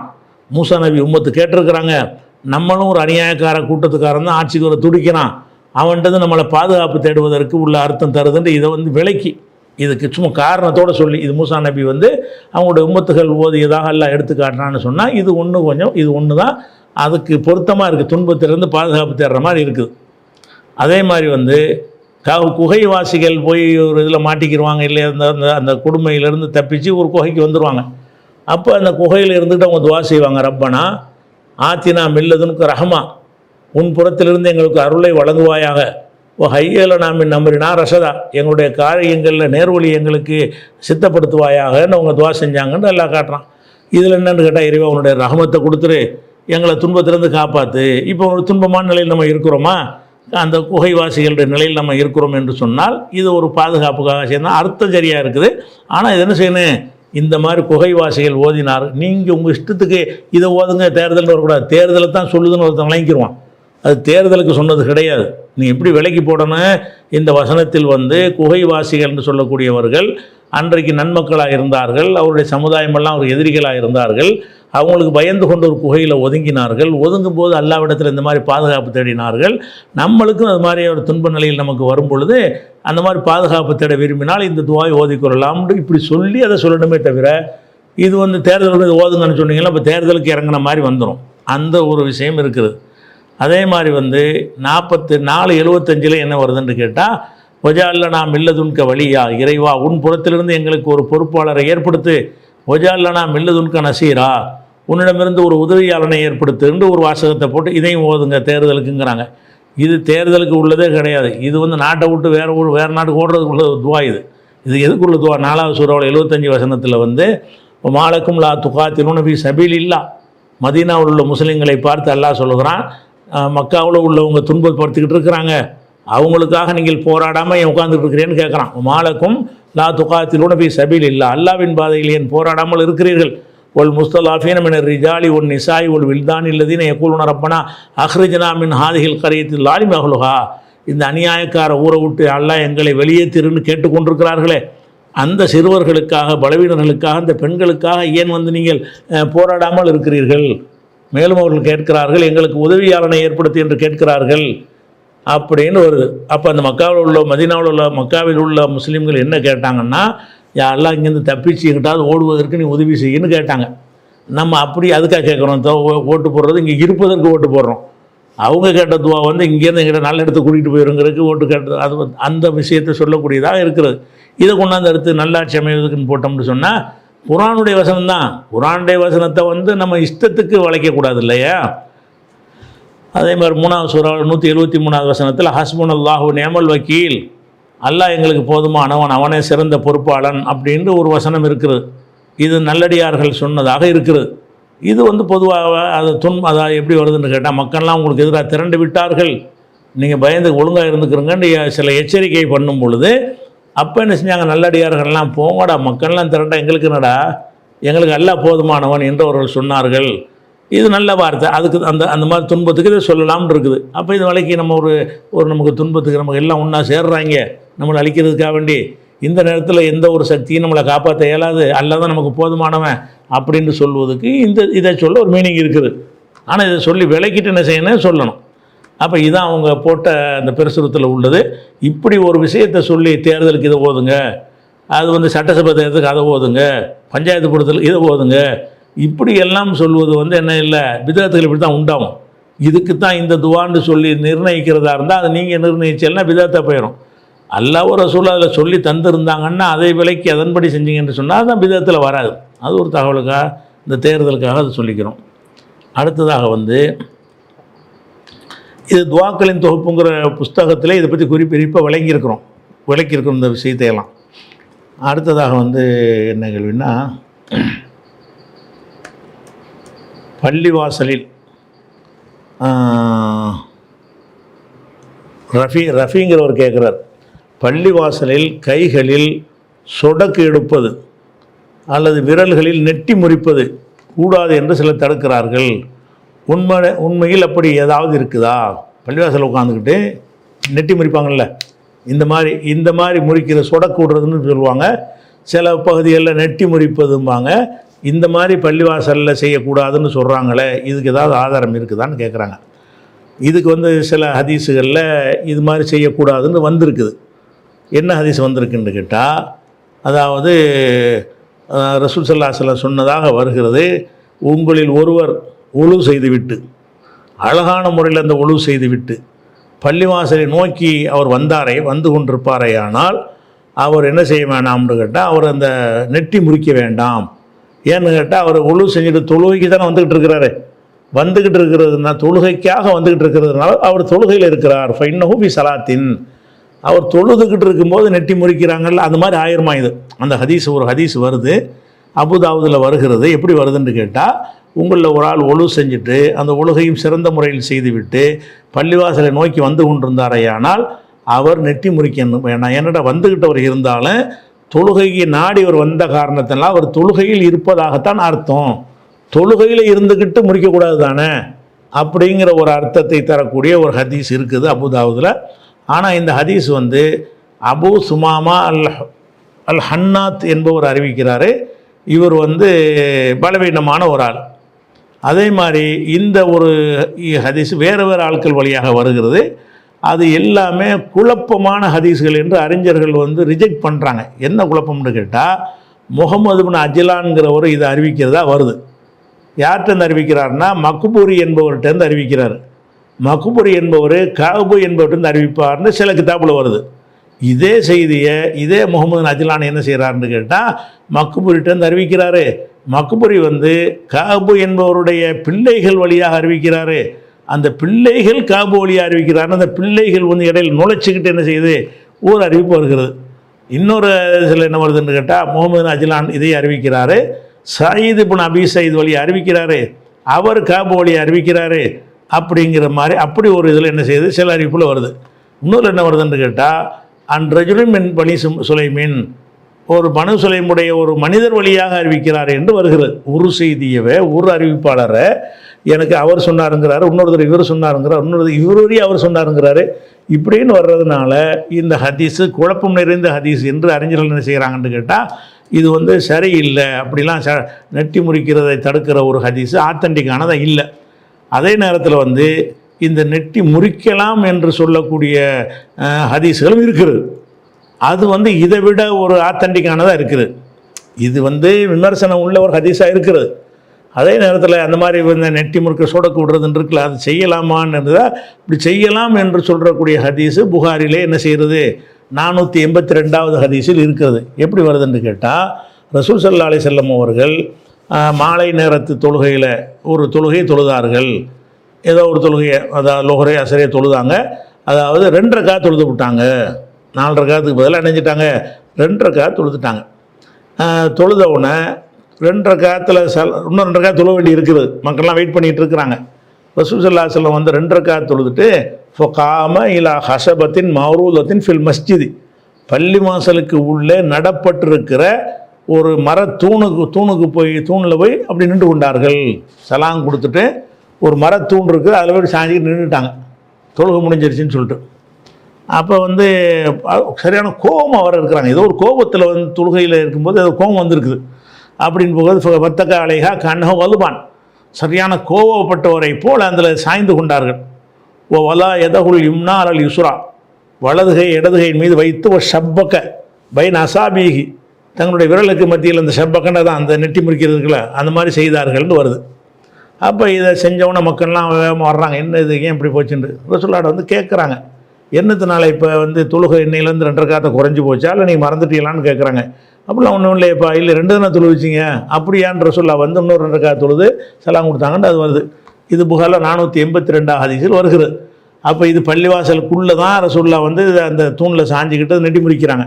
இந்த நெட்டி முறித்தல் என்பதே வந்துக்கிட்டு கையை கோர்த்து வலதுகை இடதுகையில் வச்சுட்டு கோர்த்து செஞ்சாங்கன்னு வருதில்ல, அந்த மாதிரி உள்ளது தப்பானதாக இருந்தால் இந்த ஷப்பக்கம் தான் அதுலேயும் வருது, செய்ய வேணாம்னு தடை வருது, அதுலேயும் இந்த வார்த்தை தான் வருது. அப்போ எதை தடுத்தார்கள்னு வருகிறதோ அதை ரசூலுல்லாஹ் செஞ்சுருக்கிறாங்க. ரோட்டில் வந்துக்கிட்டு இருக்கும்போதே செய்யாதீர்கள்னு அந்த தடுத்த ஹதீஸில் வருது. இது பள்ளிவாசல் உள்ளக்கே செஞ்சாங்கன்னு அனுமதிச்ச ஹதீஸில் வருது. அதனால் இது வந்து ஆத்தன்டிக்கானது இருக்கிறதுனால தொழுகைக்குள்ளே செய்யக்கூடாதுங்கிற விஷயம் வேறு. தொழுகைக்குள்ளே செய்யக்கூடாதுங்கிறது தனி ஆதாரம் காட்ட வேண்டியதில்லை. தொழுகையில் வந்து தொழுகைக்கு சம்மந்தம் இல்லாத எதையுமே செய்யக்கூடாது. அந்த வகையில் தொழுகையில் இருந்துக்கிட்டு இதெல்லாம் செய்யக்கூடாதுன்னா ஓகே, அது பேசக்கூடாது சிரிக்கக்கூடாதுங்கிற மாதிரி உள்ளதில் சேர்த்துக்கலாம். பள்ளிவாசலில் செய்யக்கூடாதுன்னு சொல்லுவாங்கன்னா பள்ளிவாசல் ரசூலுல்லாஹ் செய்கிறாங்க. புகாரி 482 ஹதீஸில் அப்படி வருகிறது. அதே மாதிரி வந்து ரசூல் ஸல்லல்லாஹு அலைஹி வஸல்லம் என்ன செய்கிறாங்கன்னா புகாரில் 2446 ஹதீஸில் சொல்கிறாங்க, ஒரு மூமின் வந்து இன்னொரு மூமினுக்கு வந்து ஒரு கட்டடம் போல் இருக்கிறான். யசுத் பாதுஹு பாலா, அது ஒரு பகுதி இன்னொரு பகுதியை வலுப்படுத்தி கொண்டிருக்கிறது. ஒரு கட்டடத்தில் வந்து கீழே உள்ள செங்கல் மேலே உள்ளதை வலுப்படுத்துது, மேலே உள்ளதை அதை வலுப்படுத்துது, இந்த சுவர் அதை வலுப்படுத்துது, ஒன்றை வலுப்படுத்தி கொண்டிருக்கிறதுன்னு உதாரணம் காட்டிட்டு ஓ ஷப்பக்க பைன் அசாபிஹி, 2 விரல்களுக்கு மத்தியில் அந்த அந்த இணைத்து ஷப்பக்கன இந்த இதுதான் இப்படி காட்டினார்கள் அப்படின்னு வருது. இது புகாரில் 2446 6026 வருது. அதனால் பள்ளிவாசலில் இருந்துக்கிட்டு நெட்டி முறிக்கிறது, இந்த சொடக்கு விடுறதெல்லாம் ஒரு தடை கிடையாது. தொழுகைக்குள்ளே வந்து வேறு வேலைகள் செய்யக்கூடாது, அது பொதுவான, அதுக்கு தனி ஆதாரம் காட்ட வேண்டியது இல்லை. இது வந்து தடுக்கப்பட்டதுன்னு எதை சொல்கிறீங்களோ அது செஞ்சாங்கன்னு ஹதீஸ் வருது. தடுக்கப்பட்டதாக சொல்லக்கூடிய ஹதீஸ் வந்து பலவீனமாக இருக்கிறது, விமர்சனங்கள் இருக்கிறது. தடுக்கப்படலைங்கிற ஒரு விஷயம் வந்து வலுவாக இருக்கிறது, அதுதான் விஷயம். அடுத்து வந்து ஒரு கேள்வி ஹாஜா மைதீன் புரசவாக்கா கேட்குறார். என்ன கேட்குறாருன்னா, ஒரு மத குருமார்களை அஜர்த்துமார்களை மௌலானா என்று சொல்லக்கூடாது என்று பல வசனங்களை ஆதாரமாக கொண்டு நீங்கள் குறிப்பிட்டுள்ளீர்கள். நான் போன லைவில் சொல்லியிருந்தேன், அஜர்த்துமார்களை மௌலானாங்கிறாங்க, மௌலானா எஜமான், அல்லாவை தான் அந்த மௌலானா நீ தான் எஜமான் அல்லாட்ட துவா செய்கிறோம், இவங்க எதுக்கு அதை செய்கிறாங்க அப்படின்ட்டு சொல்லியிருந்தீர்கள். ஆனால் 33:5 வசனத்தில் இச்சொல் நண்பர் என்ற பொருளில் பயன்படுத்தப்பட்டுள்ளது. அதன் அடிப்படையில் மௌலானா என்று சொல்லலாம் என்று ஒரு அரபி ஷேக்கு சொல்கிறாராம். இது சரியா உண்மையா அப்படின்னு கேட்குறார். அதாவது இந்த மௌலாங்கிற வார்த்தை வந்து பல அர்த்தம் உள்ளதுங்கிறத நான் சொல்லிட்டேன். என்ன அர்த்தம்? அடிமைன்ற அர்த்தம் இருக்குது, விடுதலை செய்யப்பட்டவர்னு இருக்கிறது, அந்த அடிமைக்குடைய முதலாளின்ற ஒரு அர்த்தம் இருக்கிறது, இறைவன்கிற அர்த்தமும் இருக்கிறது, கெட்ட தலைவன் பேசல் மௌலா கெட்ட தலைவன்கிற ஒரு அர்த்தமும் இருக்கிறது, பல அர்த்தம் இருக்குதுன்னு சொல்லிட்டோமா. அதில் இந்த நண்பருங்கிற ஒரு அர்த்தம் இருக்குதுன்னு நான் சொல்லலை, அது இருக்குது இன்னும் பல அர்த்தம் இருக்குதுன்னு சொல்லிட்டு அதில் விட்டுட்டு நான் சொல்லலை. இந்த வசனத்தில் நண்பர்கள்ங்கிற பயன்படுத்திருக்கு வருது. அப்போ இந்த அஜர்த்த மௌலானாங்கிறது நண்பர்னு வச்சுக்கலாமே. அப்படி எஜமான் கடவுள்ன்றா தானே சொல்லக்கூடாது, மௌலானான்னா நம்ம ஃப்ரெண்டு அப்படிங்கிறதுக்கு சொல்லலாமே அப்படிங்கிற அர்த்தத்தில் ஒரு கேட்குறாரு கேள்வி. அவர் சொல்லக்கூடிய இந்த வசனத்தில் என்ன வருதுன்னு கேட்டால், அது 33:5 தானே, அதில் வந்து மா ஜால் அல்லாஹ் நல்லா கவனிக்கணும், எதுக்கு அல்லாஹ் சொல்கிறான்னு பார்க்கணும். மா ஜஅலல்லாஹு ரஜுலின் மின் கல்பைனி ஃபீ ஜௌஃபி, எந்த மனுஷனுக்கு அவனுடைய வயிற்றுக்கு உடலுக்கு உள்ள வந்து 2 கல்பு அல்லாஹ் வைக்கல. 2 கல்பு வச்சா 2 முடிவு எடுக்கலாம். இருக்கிறது ஒரு கல்பு தான் இருக்கிறது. ஒமா ஜஅல அஸ்வாஜக்கும் அல்லாஹி துலாஹிரூன மின் ஹுன்ன உம்மஹாத்திக்கும், உங்களுடைய மனைவிமார்களில் யாரை வந்து தாயோடு ஒப்பிட்டு விடுகிறீர்களோ அவர்கள் உங்கள் தாய்மார்கள் ஆக மாட்டார்கள். ஒமா ஜால அதையாக்கும் அபுனாக்கும், நீங்கள் வளர்க்கிற பிள்ளைகள் உங்களுடைய சொந்த பிள்ளைகளாக ஆக மாட்டார்கள். தாலிக்கும் கவுலுக்கும் அஃபுஹைக்கும், இது உங்கள் வாய்களால் சொல்லக்கூடிய வெறும் வார்த்தை. பெத்த பிள்ளையத்தான் பிள்ளைன்னு சொல்லணுமே தவிர எவன் பிள்ளையை எடுத்து வளர்த்துப்பட்டு ஏன் பிள்ளைன்னு சொல்லக்கூடாது. ஒல்லாஹு யக்கூலுல் ஹக்க, அல்லாஹ் உண்மையை பேசுகிறான். ஓஹோ யஹ்தி சபீல், அவன் நேர்வழி காட்டுகிறான். இது வந்து 33 4வது வசனம். 5வது வசனத்தை பாருங்கள். அது நீங்கள் சுட்டி காட்டின வசனம் தான். உதுவும் லி ஆபாயிஹிம், இப்படி வந்து ஒரு ஆளை எடுத்து நீங்கள் வளர்த்துட்டீங்கன்னு சொன்னால் உங்கள் புள்ள நீங்கள் சொல்லக்கூடாது. எப்படி தான் சொல்லணும்? உதுவும் லி ஆபாயிஹிம், அவங்கள வந்து அவங்க தகப்பன் பேரில் அலைங்க. நீங்களே அறியாமை காலத்தில் ஒரு புள்ளை எடுத்து புள்ள மாதிரி வளர்த்துட்டீங்க. இப்போ வந்து அல்லாஹ் தடை செஞ்சிட்டான். இனிமேல் என்ன செய்யக்கூடாது? ஏன் புள்ளன்னு சொல்லிடாதீங்க. வேறு எப்படி சொல்லுங்கள்? உதுவும் லி ஆபாயிஹிம், அவங்களுடைய தந்தையின் பெயர்களில் தான் நீங்கள் அழைக்க வேண்டும். ஹுவ அக்குசத்து இந்தல்லா, அதான் அல்லாவிடத்தில் நீதியானது. இப்போ இல்லம் தாளமும் ஆபாகும், அவங்களுடைய தகப்பனை நீங்கள் அறியவில்லை. ஒரு அனாதை குழந்தை எடுத்து வளர்த்துறீங்க. தகப்பன் இன்னார்னு தெரிஞ்சால் தானே தகப்பன் இன்னாருடைய பிள்ளைன்னு சொல்ல முடியும். அப்படி இருக்குமே ஆனால் இப்போ எகுவானுக்கும் ஃபித்தீனி மவாலிக்கும், அப்போ அவங்கள வந்து உங்கள் சகோதரர்கள்னு சொல்லிக்கிறங்க. மார்க்க சகோதரர்கள் என்று சொல்லிக்கொள்ளுங்கள், நண்பர்கள் என்று சொல்லிக்கொள்ளுங்கள். அங்கே தான் மவாலின்னு வருது. மௌலாவுடைய பன்மை தான் மவாலிங்கிறது. அவர் சொல்கிற மாதிரி அந்த வசனம் இருக்குது. நண்பர்கள்ன்ற அர்த்தம் தான் அதுக்கு. அப்போ இதில் அல்லாஹ் என்ன சொல்கிறான்னு கேட்டால், ஒரு பிள்ளைகளை எடுத்து நீங்கள் வளர்க்குறீங்கன்னா ஒரு ஆள்கிட்டருந்து வாங்கி வளர்ப்பீங்கல்ல, அப்படி இருந்தால் உங்கள் பிள்ளைன்னு சொன்னால் மாற்றிக்கிறீங்க. இனிமேல் இல்லை அவர் பிள்ளை தான் நான் வளர்க்குறேன், என் பிள்ளை இல்லைன்னு சொல்லிவிடணும். அல்லது ஒரு அனாதை பிள்ளை எடுத்து வளர்க்குறீங்க, நம்ம அப்பன் தெரியலை, அந்த குழந்தைகளை வந்து உங்கள் பிள்ளைன்னு நீங்கள் சொல்லக்கூடாது. இப்போ யார் பிள்ளைன்னு சொல்கிற தகப்பன் தெரியலையே, யார் பிள்ளைன்னு அப்படின்னு இருந்தால் மார்க்க சகோதரன்னு சொல்லிட்டு போ. இவர் யாருன்னு கேட்டால் எங்கள் கொள்கை சகோதரர், இவர் யாருன்னு கேட்டால் எங்கள் நண்பர்னு சொல்லிட்டு போ. அந்த பிள்ளைன்னு சொல்லிடக்கூடாது என்பதற்கு அல்லாஹ் சொல்லி காட்டுறான். எப்போ சொல்லி காட்டுறான்? இல்லம் தாளமும் ஆபாகும், அவங்களுடைய தகப்பன்மார்கள் யார் என்று உங்களுக்கு தெரியாமல் இருந்தால் நண்பர்கள்னு சொல்லிக்கிறங்க அப்படின்னு அல்லாஹ் சொல்லி காட்டுறான். அப்போ நீங்கள்லாம் தகப்பன் பேர் தெரியாத ஆளுங்களா மௌலானான்னு சொல்வதற்கு? மௌலானான்னு சொல்கிறீங்களா? அஜர்த்து மாதிரிலாம் இருக்காங்களே, அவங்களாம் அப்பன் பேர் தெரியாத ஆளுங்களா? அதனால் மௌலானா நண்பர்கள்னு சொல்லிக்கிறோமா? இந்த நண்பர்கள்னு எப்போ எல்லாம் சொல்கிறான்? அப்பன் பேர் தெரிஞ்சிச்சின்னா அப்பன் பேரை சொல்லு. ஒரு பிள்ளைக்கு அப்பன் யாருன்னு தெரியலையா, அவருக்கு உனக்கு என்னப்போ உறவுன்னா நம்ம ஃப்ரெண்டுன்னு சொல்லிட்டு போ. மௌலான்னு சொல்லி கேட்குறான். அப்போ நீங்கள் நண்பருங்கிற அர்த்தம் இருக்குது, உண்மைதான். நண்பருங்கிற அர்த்தம் இருக்குது. அதுக்கு தான் அந்த அதத்து அந்த வார்த்தையை போடுறாங்களா? மௌலானன்னு சொல்கிறாங்களே, உன்னை விட நான் மேலேங்கிறதுக்கு போட்டுக்கிறாங்களா? அப்போ அவருக்கு விட்டு போகிற எல்லாருக்கும் மௌலானா போட வேண்டிய எல்லோரும் நண்பர் தானே, எல்லாம் ஒருத்தர் நண்பர் தானேங்க. மௌலானாங்கிறது யாருக்கு மட்டும் போடுறீங்க? அந்த தாடி தலப்பா ஜுப்பா அதுக்கு தான் நீங்கள் மௌலானா வச்சுருக்கிறீங்க. அப்போ மௌலானாங்கிறத வந்து நீங்கள் என்ன அர்த்தத்தில் பயன்படுத்துகிறீங்க என்பது உங்கள் நடைமுறை காட்டுகிறது. நடைமுறை என்ன காட்டுதுன்னு கேட்டால், ஒரு மார்க்க விற்பனர், மத குரு, அதுதான் மௌலானா அப்படின்றதான் நீங்கள் யூஸ் பண்ணுறீங்க. அதனால தான் அவரை தவிர நீங்கள் யாருக்கும் யூஸ் பண்ண மாட்டேங்கிறீங்க. அப்போ நீங்கள் மௌலானாண்டு எங்களுடைய மௌலா என்று நீங்கள் சொல்லுவது வந்து எஜமான்கிற அர்த்தத்தெல்லாம் சொல்கிறீங்க தவிர எங்கள் ஃப்ரெண்டுங்கிற அர்த்தத்தில். நீங்கள் ஃப்ரெண்டு நோட்டீஸ் நாளைக்கு அடிங்க, உரையாற்றுபவர், நண்பர், ஷம்சுல் ஹுதா அவர்கள் சொல்லுங்கள் பார்ப்போம், அப்படி சொல்லுவீங்களா? அல்லது பாக்கியாத் கல்லூரி முதல்வர் நண்பர், இந்த மாதிரி ஷேக் அப்துல்லா அவர்கள்னு போடுவீங்களா? என் நண்பரா? நான் மௌலானா என்னடா நண்பர்னு போடுறேன்னு கேட்க மாட்டார் அவர். அப்போ நண்பருங்கிற அர்த்தத்தில் தான் இது ஏமாத்திற்கு சொல்லக்கூடாது. நீங்கள் மௌலானான்னு நண்பருங்கிற அர்த்தத்தில் நீங்கள் போடலை. நண்பர்னு எப்போ போடலான்னா அப்பன் பேர் தெரியாட்டி போடலாம். அப்போ அந்த அஜர்த்துமார்கள்லாம் அப்பன் பேர் தெரியாமல் இருந்தாங்கன்னு சொன்னால் அவங்க தகப்பன் பேர் தெரியலை, எனக்கு அவருக்குள்ள உறவு என்னென்னா நண்பர். அதுக்கு தான் நல்லா சொல்கிறான், நண்பர்னு எப்போ சொல்கிறான்? அப்போ இந்த வசனத்தை ஆதாரம் காட்டுறீங்கன்னா அந்த வசனம் எதுக்கு உள்ளதுன்னு பார்த்து அதுக்கு தகுந்த மாதிரி ஆதாரம் காட்டணும். அதனால் இது வந்து என்ன இல்லை, சரியான தலைவர்ன்ற அர்த்தம் இருக்குது, மாற்று கருத்து கிடையாது. அதில் அவங்க எந்த அர்த்தத்தில் சொல்கிறாங்கன்னு நீங்கள் உங்களுக்கே தெரிகிறது. மௌலானா ஒருத்தர் சொல்ல பயன்படுத்துகிறாங்கன்னு சொன்னால் ஊர் உலகத்தில் உள்ள எல்லாருடைய பார்வையிலையும் ஒரு சொல்ல பயன்படுத்துகிறாங்கன்னா என்ன அர்த்தத்தில் பயன்படுத்துகிறாங்கன்னு உங்கள் எல்லாருக்கும் தெரியுதா இல்லையா? வேறு யாருக்காச்சும் இந்த மௌலானா போடுறாங்களா? மௌலானாண்டா யாருக்கு?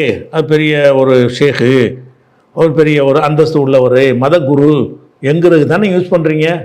அதுக்கு யூஸ் பண்ணுறதுக்கு ஆதாரம் காட்டுங்க. மௌலானா அபுபக்கர்னு இருக்கா, மௌலானா உமர்னு இருக்குது, அதாச்சும் அப்படிலாம் ஒன்றும் கிடையாது. அடுத்ததாக அப்துல் ராசிக்கு இலங்கையிலேருந்து கேட்குறார். இது என்னதுக்கு கேட்குறாருன்னு கேட்டால் ஒரு கேள்வி ஏற்கனவே வந்துருந்துச்சு, அது சொன்னதான் இது விளங்க வரும் எது கேட்குறாருன்னு. என்ன கேட்குறாருன்னா 3 முறை சுபஹான ரப்பியல் ஆலா சொல்லணும், 3 முறை சுபஹான ரப்பியல் அலீம் ருக்குவில் அலீம் என்றும் சஜிதாவில் ஆலா என்றும் சொல்லணும் அப்படி நினைத்து கொண்டு ஒரு இமாம் ஒரு தடவை சொன்னதுக்காக வேண்டி 3 சொல்லலைங்கிறதுக்காக வேண்டி சஜிதா சவு செஞ்சார், அப்படி செய்யலாமான்னு ஒரு கேள்வி கேட்டாங்க. அப்போ நம்ம என்ன செஞ்சோம்னா 3 தடவை இந்த வார்த்தையை சொல்லணும்னு ஹதீஸில் இல்லைன்னு சொல்லியிருந்தோம். சுபஹான ரப்பியல் அலீம் சொல்லணும்னு வருதே தவிர சுபஹான ரப்பியல் ஆலா சொல்லணும்னு வருதே தவிர இந்த 2 திக்ர்களும் 3 எண்ணிக்கையில் தான் சொல்லணும் என்று நிர்ணயித்து வந்திருக்குதான்னா கிடையாதுன்னு நம்ம சொல்லியிருந்தோம். அதுக்கு எதிராக ஒரு ஹதீஸில் வருதுன்னு ஒரு எடுத்துக்காட்டுறாரு. என்ன கேட்குறாருன்னு கேட்டால் சுபஹான ரப்பியல் ஆலா 3 தடவை கூட வேண்டிய அவசியம் இல்லை என்று நீங்கள் கூறியிருந்தீர்கள். ஆனால் அப்படி ஒரு ஹதீஸ் நசையில் இருக்கிறது. எப்படி இருக்குதுன்னு கேட்டால் சுபஹான ரப்பியல் அலீம் மகத்துவமிக்க இறைவன் பரிசுத்தமானவன் என்று 3 தடவை கூற வேண்டும். நசை 1121. அப்போ இதன்படி 3 தடவை தான் கூற வேண்டும் என்பது சரியா, அல்ல எத்தனை தடவை வேண்டுமானாலும் கூற முடியுமா அப்படின்னு கேட்குறாரு. அதாவது 3 தடவை ரசூலுல்லா சொன்னார்கள்னு ஒரு ஹதீஸில் வந்துச்சுன்னு சொன்னால் 3 தடவை தான் சொல்லணும். நசையில் ஒரு ஹதீஸ் இருக்குன்னு சொல்கிறாங்கல்ல, அவங்க சொல்கிறபடி வாசகம் இருந்தால் அதுக்கு அர்த்தம் என்ன தான்? 3 தடவை 3 தடவை அர்த்தம். 3 தடவை சுபஹான ரப்பியல் ஆலா சொன்னார்கள்னு வந்துட்டாலேயே 3 தடவை சொல்லணுங்கிறது அதுலேருந்து மீனிங் வேறு அர்த்தத்துக்கு வராது. 10 தடவை சொன்னார்கள் வந்தால் 10 தடவை சொன்னார்கள் தான் அர்த்தம். அது நம்பர் போட்டு சொல்கிறதுக்குன்னா வேறு அர்த்தம் வரவே வராது. அது ஒரு பொதுவான ஒரு விஷயம். ஆனால் இந்த நசையில் இருக்குங்கிற அந்த ஹதீஸில் அரபி மூலத்தில் 3 தடவை சொன்னார்கள்ங்கிற வாசகம் இல்லை. எப்படி இருக்குன்னு கேட்டால் அந்த சுபஹான ரப்பியல் ஆலாங்கிற அந்த வார்த்தையவே 3 தடவை சுபஹான ரப்பியல் ஆலா சுபஹான ரப்பியல் ஆலா சுபஹான ரப்பியல் ஆலா என்று சொன்னார்கள் ஒரு சுபஹான ரப்பியல் ஆலா என்று 3 தடவை சொன்னார்கள் என்பதற்கும் சுபஹான ரப்பியல் ஆலா சுபஹான ரப்பியல் ஆலா சுபஹான ரப்பியல் ஆலா சொன்னார்கள் என்று சொல்வதற்கும் வித்தியாசம் இருக்குது. 3 தடவை என்று சொன்னால் 3 நம்பரை குறிக்கும். இப்படி சொன்னார்கள் என்று சொன்னால் நிறைய சொல்வதற்கு தான் என்ன செய்வாங்க, இப்படி அல்லா அல்லான்னு சொல்லிட்டு இருக்கிறாங்கிறாங்க. 2 தடவை சொன்னாண்ட அர்த்தம் அதுக்கு. எப்போ பார்த்தாலும் அல்லா அல்லான்னு சொல்லிட்டு இருக்கிறான்னா என்ன அர்த்தம்? 2 குறிக்காது, அதிகத்தை குறிப்பதற்கு அந்த வாசகத்தை சொல்லுவாங்க. அதே மாதிரி சுபான ரப்பியல் அல்லா சுபான ரப்பியல் அல்லா சுபான ரப்பியல் அல்லான்னு சொல்லிட்டு இருந்தாருன்னு சொன்னால் 3 தடவை எண்ணி சொன்னாருங்கிற அர்த்தம் அது வராது. இன்னும் சொல்ல போனால் இந்த ஹதீஸ்லேயே என்ன மாதிரி வருதுன்னு கேட்டால் சும்மா சஜத, பிறகு சஜிதா செய்தார்கள், ரசூலுல்லாஹ் சஜிதா செய்தார்கள். ஃபதால சுஜூத, சஜிதாவை ரொம்ப நீண்ட நேரம் செய்தார்கள். ஓ யகூலு ஃபி சுஜூதிஹி, சஜிதாவில் கூறிக்கொண்டிருந்தார்கள்.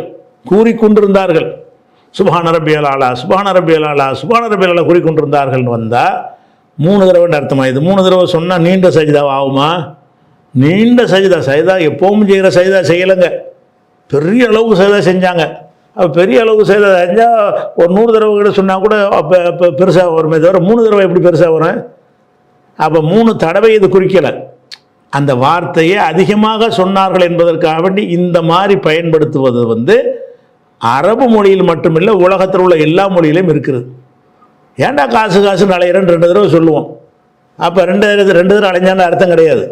இந்த 2 தடவை 3 தடவையெல்லாம் ஒரு சொல்ல ரிப்பீட் சொல்லுவது என்பது வேற, 3 தடவை 2 தடவைன்ட்டு நம்பரை போட்டு சொல்வது என்பது வேற. ஒரு சொல்லையே ரிப்பீட்னு சொன்னால் அல்லா அல்லா அல்லான்னு சொல்லிட்டு இருந்தாண்டா என்ன அர்த்தம்? எப்போ பார்த்தாலும் அல்லா அல்லா அல்லா சொல்லிட்டு இருக்கான்னா இத்தனை தடவைன்ற அர்த்தம் கிடையாது, நிறைய தடவைன்ற அர்த்தம்.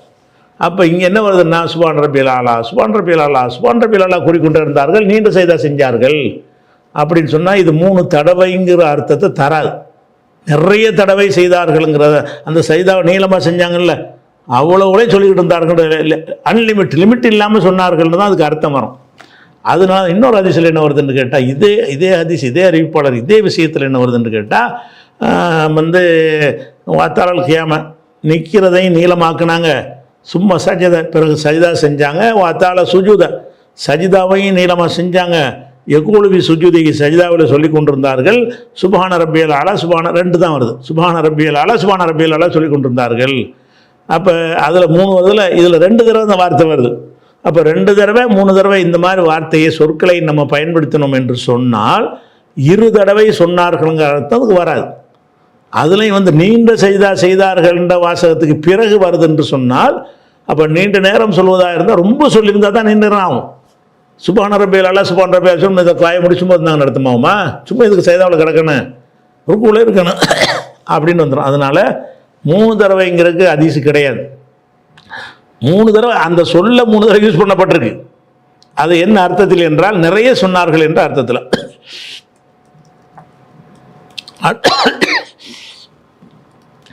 அடுத்து வந்து பிலால் ரலியல்லாஹு அன்ஹு அவர்கள் தரமற்ற 5 கிலோ பேரிச்சம்பழத்தை கொடுத்து 2.5 கிலோ 5 கிலோ பேரிச்சம்பழத்தை கொடுத்து 2.5 கிலோ தரமான பேரிச்சம்பழத்தை வாங்கி வந்ததை நபிகள் நாயகம் ஸல்லல்லாஹு அலைஹி வஸல்லம் கண்டித்து அதை வட்டி என்று சொன்னார்கள் என்று ஒரு இமாம் சொல்கிறார். கூடுதலாக சில தகவல்களையும் சொல்கிறார்.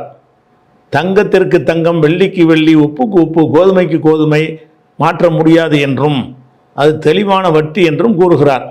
இப்படி இருக்குதா என்று புர்ஹான் என்பவர் சர்மா நகர் சென்னையிலிருந்து கேட்குறார். அதில் என்ன செய்கிறாருன்னு கேட்டால், பிலால் ரசூலுல்லாஹ்வுடைய மோதினாராக இருந்தார்ல பிலால், அவர் என்ன பண்ணுறாருன்னு கேட்டால், பேரிச்சம்பழத்தில் 2 குவாலிட்டி இருக்குது. ஃபர்ஸ்ட் 2 குவாலிட்டினா நிறைய குவாலிட்டி இருக்குது. இங்கே சொல்லப்படுறது 2 குவாலிட்டி. ஒன்று வந்து ஒரு ஃபஸ்ட்டு குவாலிட்டி, ஒன்று செகண்ட் குவாலிட்டி. அவர் என்ன செய்கிறாருன்னு கேட்டால், செகண்ட் குவாலிட்டியுடைய பேரிச்சம்பழத்தை 5 கிலோ கொடுத்துவிட்டு ஃபஸ்ட்டு குவாலிட்டியில் 2 கிலோ வாங்குறார். கொடுத்தது ரெண்டாம் தரத்தில் உள்ள பேரிச்சம்பழம் 5 கிலோ வாங்கினது. இந்த 5 கிலோ வச்சுக்க, நீ 2.5 கிலோ கொடு. அந்த 2.5 கிலோ வாங்கினதுன்ற தரமானது, தரமான பேரிச்சம்பழம் பாதி வாங்குறார், 5க்கு 2 வாங்குறார். இப்படி வாங்கினவங்க ரசூல்லாட்ட வந்தவன என்ன செய்கிறாங்கன்னா இதை கண்டிக்கிறாங்க. ரசூல்லா இது வட்டின்னு சொன்னாங்கன்னு ஒரு இமாம் சொல்கிறார். அப்போ வந்து தரமானதுக்கு தரமற்றதுக்கும் வந்து 2 சமமாக உலகத்தில் ஆகுமா? தரமான பேரிச்சம்பழமும் தரமற்ற பேரிச்சம்பழமும் சமமாக உள்ளதா? வித்தியாசம் இருக்குத்தானே செய்யும். 5க்கு 2ங்கிற கரெக்டு தானே அப்படி தானே வரும். 5 கிலோ தரமான பேரிச்சம்பழத்தை கொடுத்துட்டு தரமில்லாத 2.5 கிலோ வேணாச்சும் வாங்குவானா? இவனை அவனை மறுத்துவான்ல சமமா, அதனுடைய மதிப்புக்கு ஏற்றபடி இருந்தால் தானே ஒருத்தன் வாங்குவான் அப்படி. ஆனால் அப்படி ஹதீஸில் வருதுன்னு கேட்குறாரு. அதே மாதிரி உப்புக்கு உப்பு, தங்கத்துக்கு கோதுமை வாங்கினாலே அது வந்து என்ன செய்யக்கூடாது, வாங்கக்கூடாது. கோதுமையை கொடுத்துட்டு கோதுமை வாங்கக்கூடாது. இந்தா 1 கிலோ கோதுமை, நீ 1 கிலோ கோதுமையை தா அப்படின்ட்டு நம்ம ஒரு கோதுமையை கொடுத்துட்டு அவன்கிட்ட ஒரு கோதுமை என்ன செய்யக்கூடாது, வாங்கக்கூடாது. கோதுமைக்கு கோதுமை மாற்றக்கூடாது, உப்புக்கு உப்பு மாற்றக்கூடாது, வெள்ளிக்கு வெள்ளி மாற்றக்கூடாது, தங்கத்துக்கு தங்கம் மாற்றக்கூடாது என்று தெளிவான வட்டி என்றும் ஒரு ஹதீஸ் இருக்கான்னு கேட்குறார். ஹதீஸ் இருக்குது. ஆனால் அதில் ஹதீஸ் இருந்தால் எதில் இருக்குன்றா புகாரில் அவர் சொன்னது வந்து 2080வது ஹதீஸ்லையும் இருக்கிறது.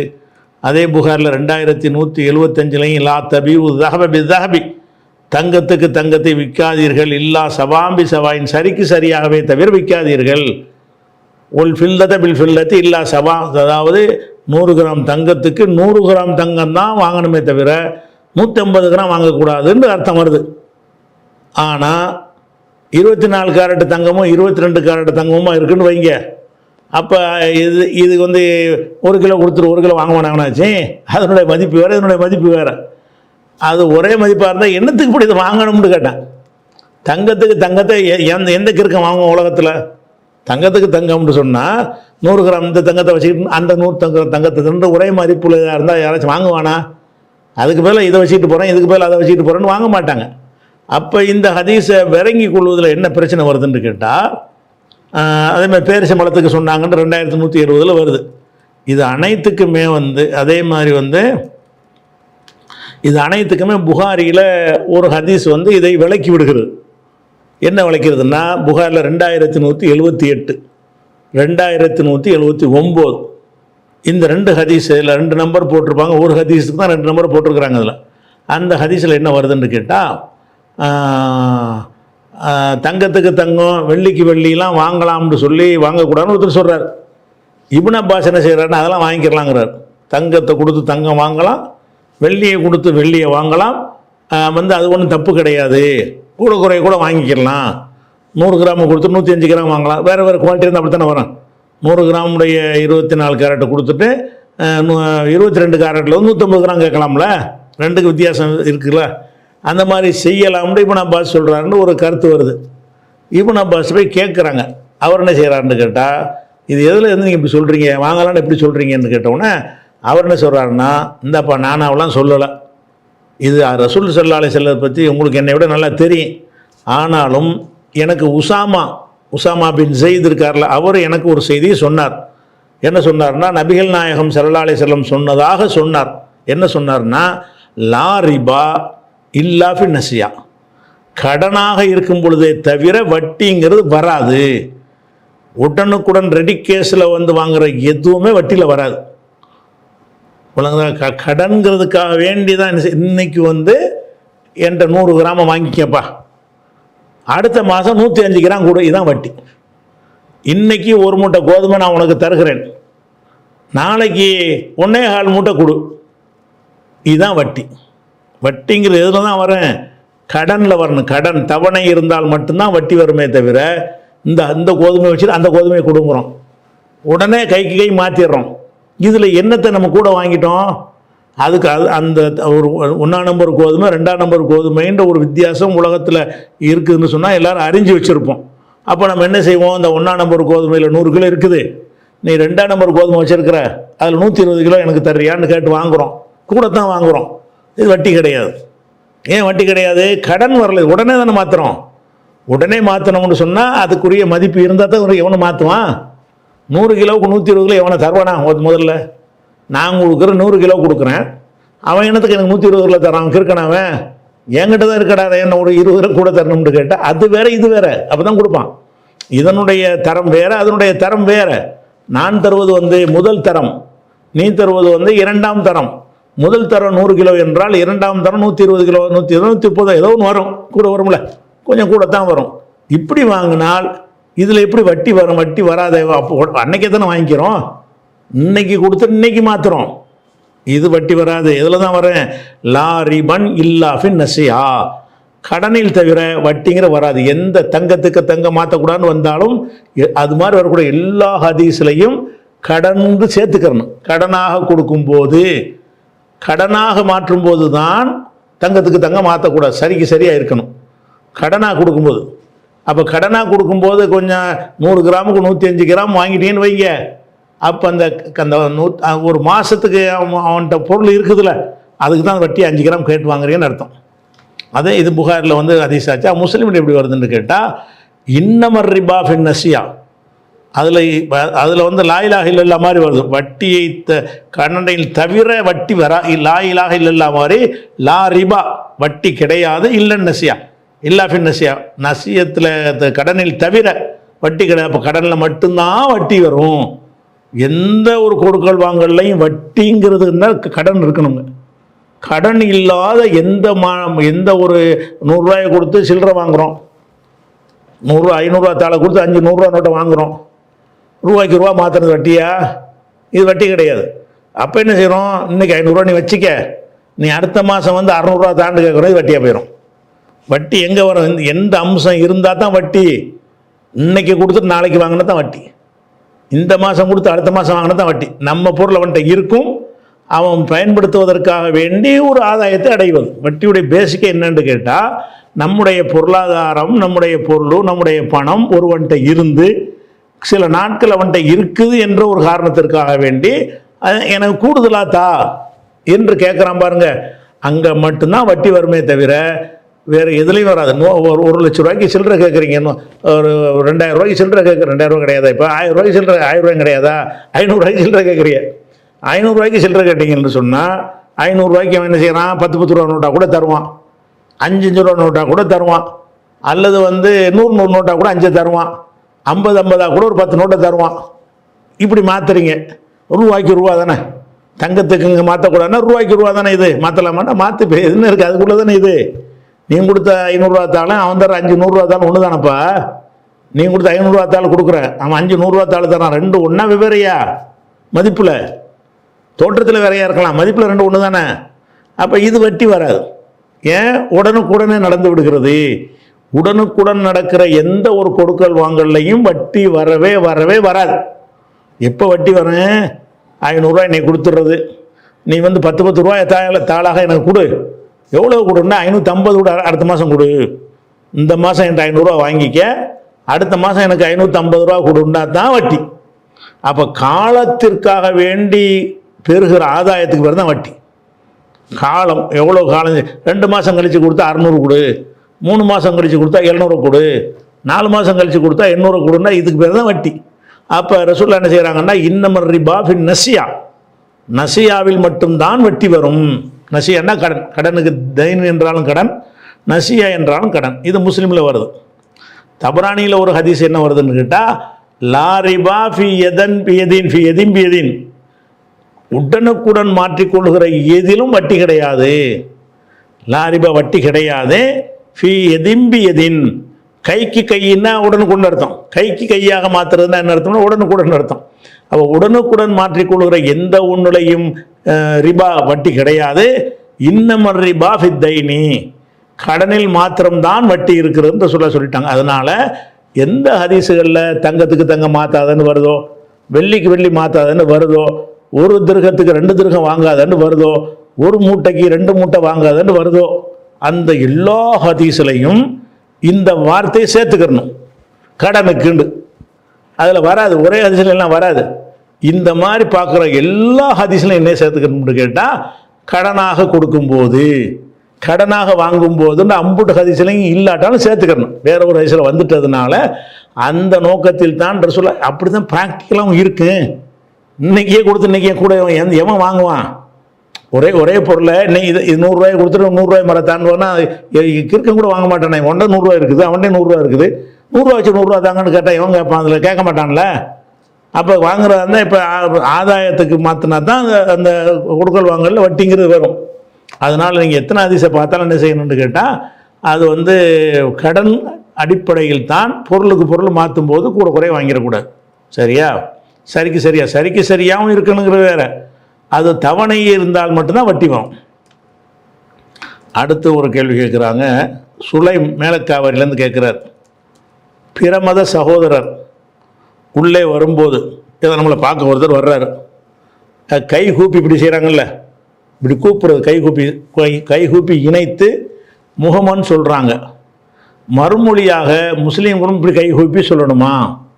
நம்மள்கிட்ட வந்து ஒருத்தர் சந்திக்கும் பொழுது என்ன செய்கிறாரு? இப்படிங்கிறார், வணக்கம்னு சொல்லி இப்படி சொல்லுவார். சும்மா கூட இப்படி செய்வார், வணக்கம் சொல்லாமல் கூட இப்படி செய்வார். ஓட்டு கேட்கும்போது இப்படி செய்வார். நீங்கள் பார்க்குறவங்க இப்படி செய்யணுமா அப்படிங்கிறது ஒரு கேட்குறாரு. அப்படி பதில் தரும் வழக்கம் இஸ்லாமிய அமைப்பு தலைவரிடமும் இருக்கிறது, அதற்கு விளக்கம் தரும்னு கேட்குறாங்க. இப்போ வந்து சில விஷயங்கள் வந்து பிற மதத்துக்காரங்க வந்து அந்த மதத்தின் சடங்காக வைத்திருப்பார்கள் என்று சொன்னால், மதத்தினுடைய வழிபாட்டு முறையாக ஒரு விஷயத்தை வைத்திருப்பார்கள் என்று சொன்னால், அந்த விஷயத்தை நாம் ஃபாலோ பண்ணக்கூடாது.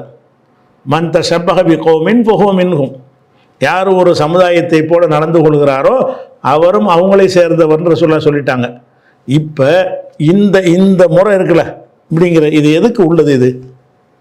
இது கடவுளை வணங்குவதற்கு கிறிஸ்துவ மார்க்கத்தில் மண்டி முழங்கால் போட்டு என்ன செய்வாங்க? நின்று கொண்டு வணங்குவார்கள். முழங்காலை மடித்து போட்டு என்ன செய்வாங்க? முட்டிக்காலில் நின்று வணங்குவார்கள். இஸ்லாம் மார்க்கத்தில் வந்து நெத்தியை நிலத்தில் வைத்து வணங்குவார்கள். அப்போ இந்து மார்க்கத்தில் கடவுளை இப்படி தான் வணங்குவாங்க. கடவுளை வணங்குறதுக்குரிய முறை என்ன? இது. அதே மாதிரி அந்த சஜிதாவும் செய்வாங்க, மலைகளை கும்பல் அதுவும் செய்வாங்க. அது அதிகபட்சமான ஒரு உயர்ந்த வணக்கமாக வச்சுருக்கிறாங்க. மேலோட்டமான வணக்கம் என்னென்னு கேட்டால் இதான். அப்போ இது ஒன்று இப்படி போட்டு நெத்தியில் போட்டு கன்னத்தில் போட்டுக்கிறது, அதெல்லாம் என்ன செய்கிறாங்க? இதெல்லாம் இறைவனுக்கு செய்கிற முறைன்னு வச்சுருக்கிறாங்கல்ல. ஒரு விஷயத்தை பார்த்தா, ஒரு சாமி சிலையை பார்த்தா என்ன செய்வாங்கன்னா இப்படி பிடிப்பாங்க, ஏதோ அது பண்ணால் அது கடவுளை வணங்குறோன்னு அர்த்தம். அதுக்கு அவங்க நம்பிக்கை பிரகாரம் கடவுளை வணங்குறாங்கன்னு நினச்சிட்டு செய்கிறாங்க. இதை நீங்கள் செய்யலாமான்னு செய்யக்கூடாது. ஏன்னு கேட்டால் அவங்க ஒரு வணக்கங்கிற முறையில் அதை செய்கிறார்கள். அப்போ தெய்வங்களுக்கு செய்கிற ஒரு விஷயத்தை தான் உன்னை தெய்வமாக நினைக்கிறேன்னு சொல்லி மனுஷனுக்கு செய்ய ஆரம்பிச்சிட்டாங்க. அந்த செயல் பின்னாடி மனுஷனுக்கு உள்ளதாக மாறிட்டா கூட அந்த செயலுடைய கும்பிடுதல் தான் அதுக்கு பேரை என்ன செய்கிறாங்க, கும்பிடுதல்னா என்ன அர்த்தம், வணங்குறதுன்னு அர்த்தம். கும்பிட்டு கேட்குறேங்கிறாங்க, கும்பிட்டு கேட்குறேன்னு வார்த்தையிலையும் சொல்கிறாங்க. இப்போ செயலில் எப்படி செய்கிறாங்க, நீங்கள் அதை செய்கிறீங்க, நீங்கள் தலையாட்டிக்கிறங்க, இல்லாட்டி ஒரு கையை சொல்லுங்கள், சாலாம் ஒரு கை நீட்டின்னு செய்யுங்க அப்படி சொல்லுங்கள், இது மாதிரி சொல்லிக்கிறங்க. அது இப்படி செய்கிறதுங்கிறது தப்பு, செய்யக்கூடாது. அது செஞ்சால் நீங்கள் அதில் ஒரு ஆளாக ஆயிடுறீங்கன்னு அர்த்தம். தாரிக்கு என்பவர் கொழும்புலேருந்து கேட்குறார், எனது கேள்வி என்னவென்றால், சுபுஹ் மற்றும் மகரிபு தொழுகை சலாமுக்கு பின் லா இலாஹ இல்லல்லாஹு வஹ்தஹு லா ஷரீக்க லஹு லஹுல் முல்கு வலஹுல் ஹம்து யுஹ்யி வ யுமீத்து வஹுவ அலா குல்லி ஷைஇன் கதீர் என்ற துஆவை 10 முறை ஓத வேண்டும் என்று உலமாக்கள் மூலமாக அறிந்து செய்து வந்தேன். சமீபத்தில் இதற்கு போதுமான ஹதீஸ் ஆதாரம் இல்லை என்று தௌஹீத் வட்டத்தில் உள்ள ஒரு மௌலவி கூற கேள்விப்பட்டேன். உண்மையில் ரசூல் காட்டி தராத ஒரு செயலா, விளக்கம்னு கேட்குறாரு. அதாவது என்ன துவா கேட்குறாருன்னு கேட்டால், சுபுஹ் மகருக்கு பிறகுன்னு கேட்குறாரு. லா இலாஹ இல்லல்லாஹு வஹ்தஹு லா ஷரீக்க லஹு லஹுல் முல்கு வலஹுல் ஹம்து யுஹ்யி வ யுமீத்து வஹுவ அலா குல்லி ஷைஇன் கதீர். இதை நான் ஓதிக்கிட்டு வந்தேன், இப்படி ஓதுறதுக்கு ஆதாரம் இல்லைன்னு சொல்லிட்டாங்கிறார். இதில் அந்த யுஹ்யி வ யுமீத்துக்கு முன்னாடி உள்ளது வரைக்கும் இருக்குல்ல, அதுக்கு நிறைய ஆதாரம் இருக்குது. எதுக்கு? லா இலாஹ இல்லல்லாஹு வஹ்தஹு லா ஷரீக்க லஹு லஹுல் முல்கு வலஹுல் ஹம்து, அது வரைக்கும் ஹதீஸுகளில் இருக்கிறது. யுஹ்யி வ யுமீத்து வஹுவ அலா குல்லி ஷைஇன்ங்கிற 2வது பாட்டுக்கு தான் என்ன இல்லை, அதுக்கு ஒரு ஆத்தன்டிக்கான ஒரு செய்தி இல்லை.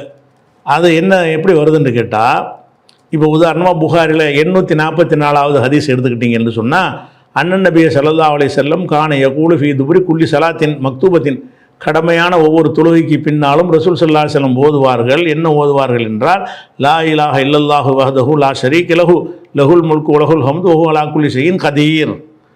யுஹ்யி வ யுமீத்து இல்லை. ஆனால் வேற ஒரு கதீருக்கு அப்புறம் அல்லாஹும்ம லா மானிய லிமா ஆத்தைத வலா மூத்தி லிமா மனதத்தன்னு அந்த இதெல்லாம் சேர்த்து வருகிறது. அந்த யுஹ்யி வ யுமீத்துங்கிறது இல்லாமல் ஒவ்வொரு தொழுகையிலையும் ரசூலுல்லாஹ் ஓதுனாங்கன்னு வருது. எல்லா தொழுகைங்கிறது சுபுஹ் மகரிப் அடங்கிரும்ல. அதில் என்ன வருதுன்னா, யகூலு ஃபீ துபுரி குல்லி ஸலாத்தின் மக்தூபத்தின், கடமையான ஒவ்வொரு தொழுகைக்கு பின்னாடியும். அப்படின்னா ஒவ்வொரு தொழுகையில் கடமையான ஒவ்வொரு தொழுகையில் மகரிபு சுபுஹ் இருக்கத்தானே செய்து, நீங்கள் மகரிபு சுபுல இதை ஓதலாம்.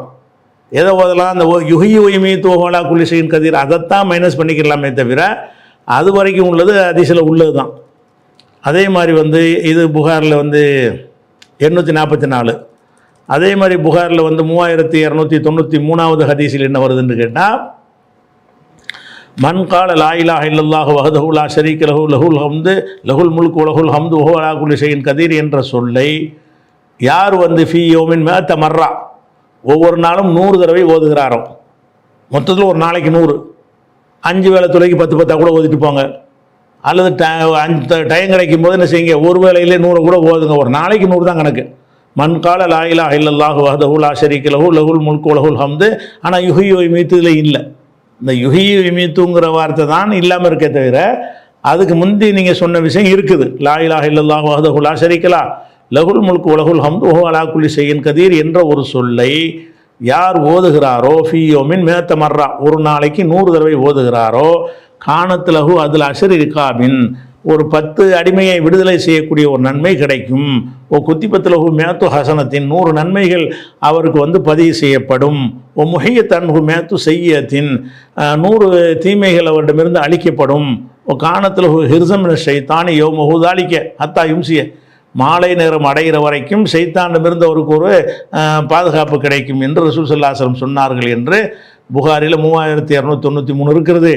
100 தடவை ஓதலாம்ங்கிறது சுபுஹ் பிறகு ஓதுங்க, எப்போனாலும் ஓதலாம் தானே வருது. இந்த திக்ர் இருக்கிறது. ஆனால் யுஹ்யி வ யுமீத்து வஹுவ அலா குல்லி ஷைஇன் கதீருங்கிறது அதில் இல்லை. சரியா? அது இல்லாமல் ஒதுக்கலாம். அதே மாதிரி யுஹ்யி வ யுமீத்து இருக்குதான்னு கேட்டால் இருக்குது. அது எங்கே வருதுன்னா அஹ்மதுங்கிற நூலில் வருது. எப்படி வருதுன்னு கேட்டால், அதுவும் சுபுஹ் மகரிபுக்குன்னு வரல. அதில் என்ன வருதுன்னு கேட்டால், மன் கால ஃபீ சூக்கின், யார் கடத்தருளை ஓதுகிறாரோ, லா இலாஹ இல்லல்லாஹு வஹ்தஹு லா ஷரீக்க லஹு லஹுல் முல்கு வ லஹுல் ஹம்து பியதிஹில் கைரு யுஹ்யி வ யுமீத்து வ ஹுவ அலா குல்லி ஷைஇன் கதீர் என்பதை கடை வீதியில் யார் ஓதுகிறாரோ கதபல்லாஹு லஹு பிஹா அல்ஃபு அல்ஃபி ஹஸனா, 1000 லட்சம் 1,00,000 நன்மைகள் அல்லாஹ் என்ன செய்கிறான் அவருக்கு எழுதுகிறான். மகா அன்ஹு பிஹா அல்ஃபு அல்ஃபி செய்யத்தின் 1,000 தீமைகளை அவனை விட்டு அல்லாஹ் என்ன செய்கிறான் அழிக்கிறான் என்று ஒரு ஹதீஸ் அகமதில் வருகிறது. அந்த ஹதீஸில் மட்டும்தான் யுஹ்யி வ யுமீத்து வருகிறது. ஆனால் அது கடத்தெருவுலன்னு தான் வருது, மகரிபுக்கு பிறகு சுபுக்கு பிறகு வரல. அப்படி வந்தாலும் இதனுடைய அறிவிப்பாளர் கோளாறாக இருக்குது. இந்த யுஹ்யி வ யுமீத்துன்னு சேர்ந்து வருதுல துவாவில், அதில் உள்ள அறிவிப்பாளர் கடத்தெருவுக்கு தான் அது வருது. கடத்தெருவுலையாவது ஓதலாமான்னு கேட்டால் அறிவிப்பாளர் பலமாக இருக்குது. ஏன்னு கேட்டால் அம்ர் இப்னு தீனார் என்று ஒரு ஆள் தான் இதை அறிவிக்கிறார். இந்த அம்ர் இப்னு தீனார் என்பதை பற்றி லைஃபின் ஜித்தன் ரொம்ப முற்றிலும் பலவீனமான ஹதீஸு, இவர் முன்குருள் ஹதீஸு, நிராகரிக்கப்பட்ட ஹதீஸை அறிவித்தவர்னு வருகிறது. இந்த ஹதீஸு அகமதில் மாத்திரம் வரல, அபுதாவுடைய தயாலிசி அவருடைய கிதாபில் வருது, இப்னு மாஜாவில் வருது, திருமதியில் வருது, பஸாரில் வருது, தப்ரானியுடைய துவாங்கிற மோஜமுல் கபீர் இல்லை துவான்னு ஒரு புத்தகம் எழுதியிருக்கிறார், அதில் வருகிறது. இப்னு சின்னி அவர்களுடைய அமலுல் யௌமி வல் லைலாங்கிற கிதாபில் வருகிறது. இது எல்லாத்தையுமே வந்திருக்கிறது. எல்லா ஹதீஸுமே பலவீனமாக இருக்கிறது. யுஹ்யி வ யுமீத்துங்கிற ஹதீஸ் இன்னும் பல நூல்களில் வேறு ஒரு அறிவிப்பில் வருது. எதில் வந்தாலும் அது பலவீனமாக இருக்குது. அதனால் யுஹ்யி வ யுமீத்து இல்லாத வரைக்கும் நீ என்ன செஞ்சுக்கிடலாம், அதை ஓதிக்கிடலாம். அதுக்கடுத்து ஒருத்தர் கேட்குறாரு, மகரிபு சுபுகு தொழுத முடிந்தவுடன் என்ன திக்ர்கள் செய்ய வேண்டும்? அதுக்கு ரிலேட்டிவான ஒரு கேள்வி தான். மகரிபு சுபுகு தொழுது முடித்தவுடன் அதுக்குன்னு ஒரு திக்ர் இருக்குதா? 5 வேளைக்கு திக்ருன்றது இருக்குது, அது சொன்ன அந்த துவா தான். மகரிபு சுபுக்குன்னு மட்டும் ஏதாச்சும் இருக்குதான்னு கேட்குறாரு. அதில் என்ன இருக்குன்னு கேட்டால், அதில் அகமதில் ஒரு ஹதீஸ் வருது. என்ன வருதுன்னு கேட்டால், மன் கால லா இலாஹ இல்லல்லாஹு வஹ்தஹு லா ஷரீக்க லஹு லஹுல் முல்கு வ லஹுல் ஹம்து வ ஹுவ அலா குல்லி ஷைஇன் கதீர் என்கிற ஒரு சொல்லை மன் காலஹா 10 மர்ராத்தின் ஹீன யுஸ்பிஹு, சுபுகு நேரத்தில் காலை நேரத்தை அடையும் பொழுது யார் 10 தடவை ஓதுகிறாரோ அவருக்கு 100 நன்மை எழுதப்படும். ஒமன் கால மிசலுதாலிக்க ஹீன யும்சி, மாலை நேரத்தை அடையும் பொழுது, மாலைன்னா அசரு மகரிபு ரெண்டையும் குறிக்கும், மாலை நேரத்தை அடையும் பொழுது யார் இதை ஓதுகிறாரோ இதே மாதிரி கிடைக்கும்னு இருக்குது. அப்போ காலையில் ஓதும் துவா மாலையில் ஓதும் துவாங்கிற அடிப்படையில் ஒரு திக்ரு இருக்கிறது. என்ன திக்ரு? லா இலாஹ இல்லல்லாஹ் வஹ்தஹு லா ஷரீக்க லஹு லஹுல் முல்கு வ லஹுல் ஹம்து வ ஹுவ அலா குல்லி ஷைஇன் கதீர் என்பதை 10 தடவை ஓதணும். எப்போ 10 தடவை ஓதணும்? காலையில் 10 தடவைன்னா சுபு தொழுது ஓதுங்க, அதில் சுபு தொழுகைக்கு முன்னாடி கூட ஓதிக்கிறங்க. சுபு தானே, காலை நேரம் தானே, தொழுகைக்கு பிறகுன்னு வரல. ஹீன யுஸ்பி காலை பொழுது அடையும் பொழுது, அதில் ஹீன யும்சி மாலை அடையும் போது, மாலை அடையும் போது என்ன சாயந்தரம் 4 மணிக்கு ஓதுங்க, சாயந்தரம் 5 மணிக்கு ஓதுங்க, 6 மணிக்கு ஓதுங்க, மகரிபுல கூட ஓதுங்க, 10 தடவை ஓதணும். அதுக்கு ஹதீஸ் ஆதாரம் இருக்குது. சரியா? அடுத்து தஹியத்துல் மஸ்ஜித் தொழுகை பற்றி விரிவாக விளக்கம். இதுக்கு விரிவுக்கே வேலை கிடையாது. தஹியத்துல் மஸ்ஜிதுங்கிறது ஒரு சின்ன ஒரு வரி தான். என்ன வரின்னு கேட்டால், இதா தகல அஹதுக்குமுல் மஸ்ஜித, புகாரியில் 444வது ஹதீஸில் வருகிறது. இதா தகல அஹதுக்குமுல் மஸ்ஜித, உங்களில் ஒரு மஸ்ஜிதில் நுழைந்தால் ஃபல் எற்க ரக்கத்தைனி கபலா எஜிலிச, உட்கார்வதற்கு முன்னாடி 2 ரக்காத் தொழுவட்டும். பள்ளிக்குள் நுழையிறோன்னு வைங்களேன், உட்கார்ந்துட்டோம்னா தொழுவ முடியாது. போனோன்னு என்ன செய்யணும்? பள்ளியில் போய் உட்கார்றதுக்கு, எந்த பள்ளிவாசல் நீங்கள் போனாலும் சரி, பள்ளி அதாவது தஹியத்துல் மஸ்ஜிதுனா மஸ்ஜிதுடைய காணிக்கை, பள்ளிவாசல் நுழைவதற்குரிய காணிக்கைன்னு அதுக்கு அர்த்தம். அப்படி ஒரு காணிக்கைன்னு சொல்லி இந்த ஹதீஸில் வரல. ஆனால் எப்படி வருது? இதா தகல அஹதுக்குமுல் மஸ்ஜித, உங்களில் ஒரு ஆள் மஸ்ஜிதுக்கு வருவாரையானால் ஃபல் எற்க ரக்கத்தைனி கபலாய் எஜிலிச, உட்கார்வதற்கு முன்னாடி 2 ரக்காத் தொழுது கொள்ளட்டும். அப்போ நம்ம எப்போல்லாம் ஒரு பள்ளிக்கு போகிறோமோ, அது பள்ளியோட வக்து தொழுகைக்கும் போவோம், சாதாரண ஒரு நேரத்துலையும் போவோம். திடீர்னு 10 மணிக்கு ஒருத்தர் பள்ளிவாசலுக்கு போகிறாரு, பள்ளிக்கு நுழைஞ்சிட்டோம்ல, 2 ரக்காத் தொழுதுற வேண்டியதான். லோகர் நேரத்துக்கு வர்றீங்களா, பாங்கு சொல்லலையா ஒன்றும், அது 2 ரக்காத் தொழுதுரும் உட்காருங்க. அப்போ பாங்கே சொல்லியிருந்தா கூட அதை 2 ரக்காத் தொழுது முடிச்சுட்டு முன்சனத்தை அப்புறமேல தொழுவுங்க. அப்போ பள்ளியில் நுழைந்த உடனே தொழுவதற்குன்னு ஒரு 2 ரக்காத் இருக்கிறது. அதுக்கு நம்ம வழக்கத்தில் அதுக்கு பேர் தஹியத்துல் மஸ்ஜித், மஸ்ஜித் காணிக்கைன்னு பேர். அந்த மாதிரி ஒரு தொழுகை இருக்குது என்பதை புகாரில் 444வது ஹதீஸில் நீங்கள் பார்த்துக்கொள்ளலாம். அதே மாதிரி ரஃபிங்கிறவர் கேட்குறாரு, கொட்டாவி விடும்போது வாயை மூடி அவுது பில்லாஹி மினஷ் ஷைத்தானிர் ரஜீம் என்று சொல்ல வேண்டுமா? கொட்டாவி விடுறாங்கள்ல, அதாவது தூக்கம் வர்ற மாதிரி இருக்குங்கள, வாய் அந்த மாதிரி வாயை புழக்கிற அந்த மாதிரி வந்தால் அதுக்கு அவுது பில்லாஹி மினஷ் ஷைத்தானிர் ரஜீம்னு சொல்லணுமா என்று கேட்குறாரு. இந்த கொட்டாவியை பொறுத்த ரசூலுல்லாஹ் என்ன சொல்கிறாங்கன்னு கேட்டால், புகாரில் 6223வது ஹதீஸில் இருக்கிறது, இன்னல்லாஹ் யுஹிப்புல் உத்தாச, தும்மல் போடுவதை அல்லாஹ் விரும்புகிறான். எக்கரகு தசாவுப, கொட்டாவி அல்லாஹ் வெறுக்கிறான். இந்த கொட்டாவி அல்லாவுக்கு பிடிக்காது. தும்மல் போடுவது அல்லாவுக்கு பிடிக்கும். அதனால் ஃபைதா அத்தச, ஒருத்தன் தும்மினானையானால் ஹமிதல்லா, அல்லாவை புகழ்ந்தானையானால் ஹக்குன் அலா குல்லி முஸ்லிமின் சமியஹு, அதை செவியுற்ற ஒவ்வொரு முஸ்லீமுக்கும் கடமை இருக்கிறது. ஐயு ஷம்மி தஹு, அவனுக்காக துவா செய்வது, இரஹமுக்கல்லான்னு சொல்வது அவனுக்கு கடமை இருக்கிறது. அம்மத் தசாவுபு, இந்த கொட்டாவி இருக்குதே அது ஃபைன்னமாகுவ ஷைத்தான், அது ஷைத்தான்லேருந்து வரக்கூடியது. அதனால ஃபல் எருத்தஹு மஸ்ததா, இயன்ற அளவுக்கு தடுக்கணும். கொட்டாய் வச்சு நம்ம வராமல் அமைக்கிடணும். கொட்டாய் வச்சு என்ன செய்யணும்? அடிக்கிறணும். ஏன்னு கேட்டால் கொட்டாய் ஹா வைதா கால ஹா ஹா என்று ஒருத்தன் சொன்னார், ஆண்டு வாயப்பழந்தான்னு சொன்னால் லைக்கு மின்னு ஷைத்தான் அவனை பார்த்து சிரிக்கிறான், அதை சந்தோஷப்படுறான், நம்ம வழிக்கு வந்துட்டான் இவன். ஏன்னா கொட்டாய் வந்து அப்படி தூக்கம் வந்துடும், இப்போ அது எதுலேயும் ஈடுபாடு இல்லாமல் போயிடும். அந்த மாதிரி ஒரு விஷயமாக ரசூலுல்லாஹ் சொல்கிறதுனால இது ஷைத்தான்ட்டு வருதுங்கிறத கன்ஃபார்ம் பண்ணுறாங்க. ஆனால் அதுக்கு என்ன சொல்கிறாங்கன்னு கேட்டால் இயன்ற அளவுக்கு அதை வந்து தடுக்கட்டும் அப்படிங்கிறாங்க. ஃபுல் எருத்தஹு, அதை தடுக்கட்டும், கொட்டாய் வராமல் என்ன செய்யணும்? முழுங்கிடணும். இது எங்கே வருது? புகாரில் 6223 வருதா? முஸ்லீமில் வர ஹதீஸில் என்ன வருதுன்னா, அதாவது அத்த சாவுமின ஷைத்தான், கொட்டாவி வந்து ஷைத்தான்ட்டு உள்ளது. வைதா தசாப அஹதுக்கும், உங்களில் ஒருத்தர் கொட்டாய் விட்டார்னு சொன்னால் ஃபுல் எக்லி மஸ்ததா, இயன்ற அளவுக்கு அடக்கி கொள்ளட்டும், இயன்ற அளவுக்கு தடுத்து கொள்ளட்டும்னு அங்கே வருது. என்ற அடக்கி கொள்ளட்டும் அப்படின்னு வருது முஸ்லீமில். அதே மாதிரி முஸ்லீமில் இன்னொரு அறிவிப்பில் என்ன வருதுன்னு கேட்டால் ஃபுல் யும்சிக் பி எதிஹி அலா ஃபீஹி, அவருடைய கையை வாயில் வச்சு தடுத்து கொள்ளட்டும். கொட்டாயை வச்சு என்ன செய்யணும்? எப்படியோ கையை வச்சு என்ன செய்யணும்? மூடிக்கொள்ளணும், தடுத்துக்கொள்ளணும். ஏன்னா ஃபென்ன செய்தானே இதுக்குள்ள உள்ள செய்தான் நுழைஞ்சிருவான் இப்படிங்கிற மாதிரி இருக்குது. அவுது பில்லா சொல்லணும்னு வரல. கொட்டாய் வர இந்த இது தவிர எந்த ஒரு ஹதீஸ்லையும் ஷைத்தான்ட்டு வருதுங்கிற நிஜம்தான். அந்த கொட்டாய் விடும்போது அவுது பில்லாஹி மினஷ் ஷைத்தானிர் ரஜீம் ஓதுங்கள் என்று ஒரு ஹதீஸ் வருதுன்னா வரவே இல்லை. எவ்வளோதான் வருது? அது ஷைத்தான்ட்டு வருது. அடக்கிக்கிறங்க, வாயை மூடிக்கிறங்க, முழுங்கிருங்க அப்படிங்கிற ஒரு அர்த்தத்தில் தான் வருகிறது. அதே நேரத்தில் ஒரு பொதுவான ஒரு ஒரு விதியாக அல்லாஹ் குர்ஆனில் ஒன்று சொல்கிறான். 7வது சூறாவில் 201 அந்த வசனங்களில் சொல்லுகிறான், இம்மா என்ஜியன்னக்கு மின ஷைத்தானி நசுகுன், ஷைத்தானிடமிருந்து உங்களுக்கு ஒரு தீண்டுதல் ஏற்பட்டால் ஃபஸ்தஈது பில்லா, அல்லாஹ்ட்ட நீ அவுது பில்லா சொல்லு, இன்னஹு சமீஉன் அலீம், அவன் செவியுறுபவன் அறிபவன் அப்படின்னு அல்லாஹ் என்ன செய்கிறான்? குர்ஆனில் 7:200 சொல்லி காட்டுறான். அப்போ இது ஷைத்தான்றது வருதுன்னு ரசூலுல்லாஹ் சொல்லிவிட்டாங்க. ஷைத்தான் உங்களை தீண்டுனா என்ன செய்யணும்? அடக்கிறது தனி விஷயம், முதல்ல அல்லாஹ்ட்ட பாதுகாப்பு தேடணும்ல. அப்போ இந்த குர்ஆன் வசனத்தின் பிரகாரம் கொட்டாது வந்துச்சின்னு சொன்னால் அவுது பில்லாஹி சொல்லலாம். ஏன் சொல்லலாம்னு கேட்டால் ஃபஸ்தஈது பில்லா, அல்லாஹ்விடமிருந்து நீ பாதுகாப்பு தேடு. எப்போ பாதுகாப்பு தேடு? இம்மா என்ஜன்னக்கு மின ஷைத்தான் நசுன், ஷைத்தானிடமிருந்து ஒரு தீண்டுதல் உனக்கு வந்து விட்டது என்று சொன்னால், அப்போ இதெல்லாம் ஷைத்தானுடைய தீண்டுதலாக குர்ஆன் அதில் சொல்லப்பட்டிருக்கிறதோ அந்த மாதிரி விஷயங்களை நீங்கள் சந்திக்கும் பொழுது இப்போ ஷைத்தானுடைய வேலை நடக்கிற மட்டும் ஷைத்தானுடைய தீண்டுதல் வந்துருச்சு, நம்ம வந்து அல்லாஹ்ட்ட ஒரு பாதுகாப்பை தேடிக்கிறோம் அப்படி இதையும் சொல்லிட்டு வாயினால் மூடிக்கிறவும் செய்யுங்க, அடக்கி கொள்ளவும் செய்யுங்க. அப்போ இந்த வசனத்தை இருக்கே தவிர அவுது பில்லாஹி மினஷ் ஷைத்தானிர் சொல்லணும்னு ஹதீஸில் வரல, அடக்கிக்குள்ளே தான் வருகிறது. இந்த வசனத்தில் என்ன வருதுன்னு கேட்டால் ஷைத்தானுடைய தீண்டுதல் வந்துச்சுன்னு சொன்னால் நீங்கள் இது மாதிரி நடந்துக்கிறங்க. அதாவது ஃபஸ்தஈது பில்லாஹி, அல்லாஹ்ட்ட பாதுகாப்பு தேடுங்கள். அல்லாஹ்ட்ட பாதுகாப்பு தேடுங்கள்னா அதான் அவுது பில்லாங்கிறது.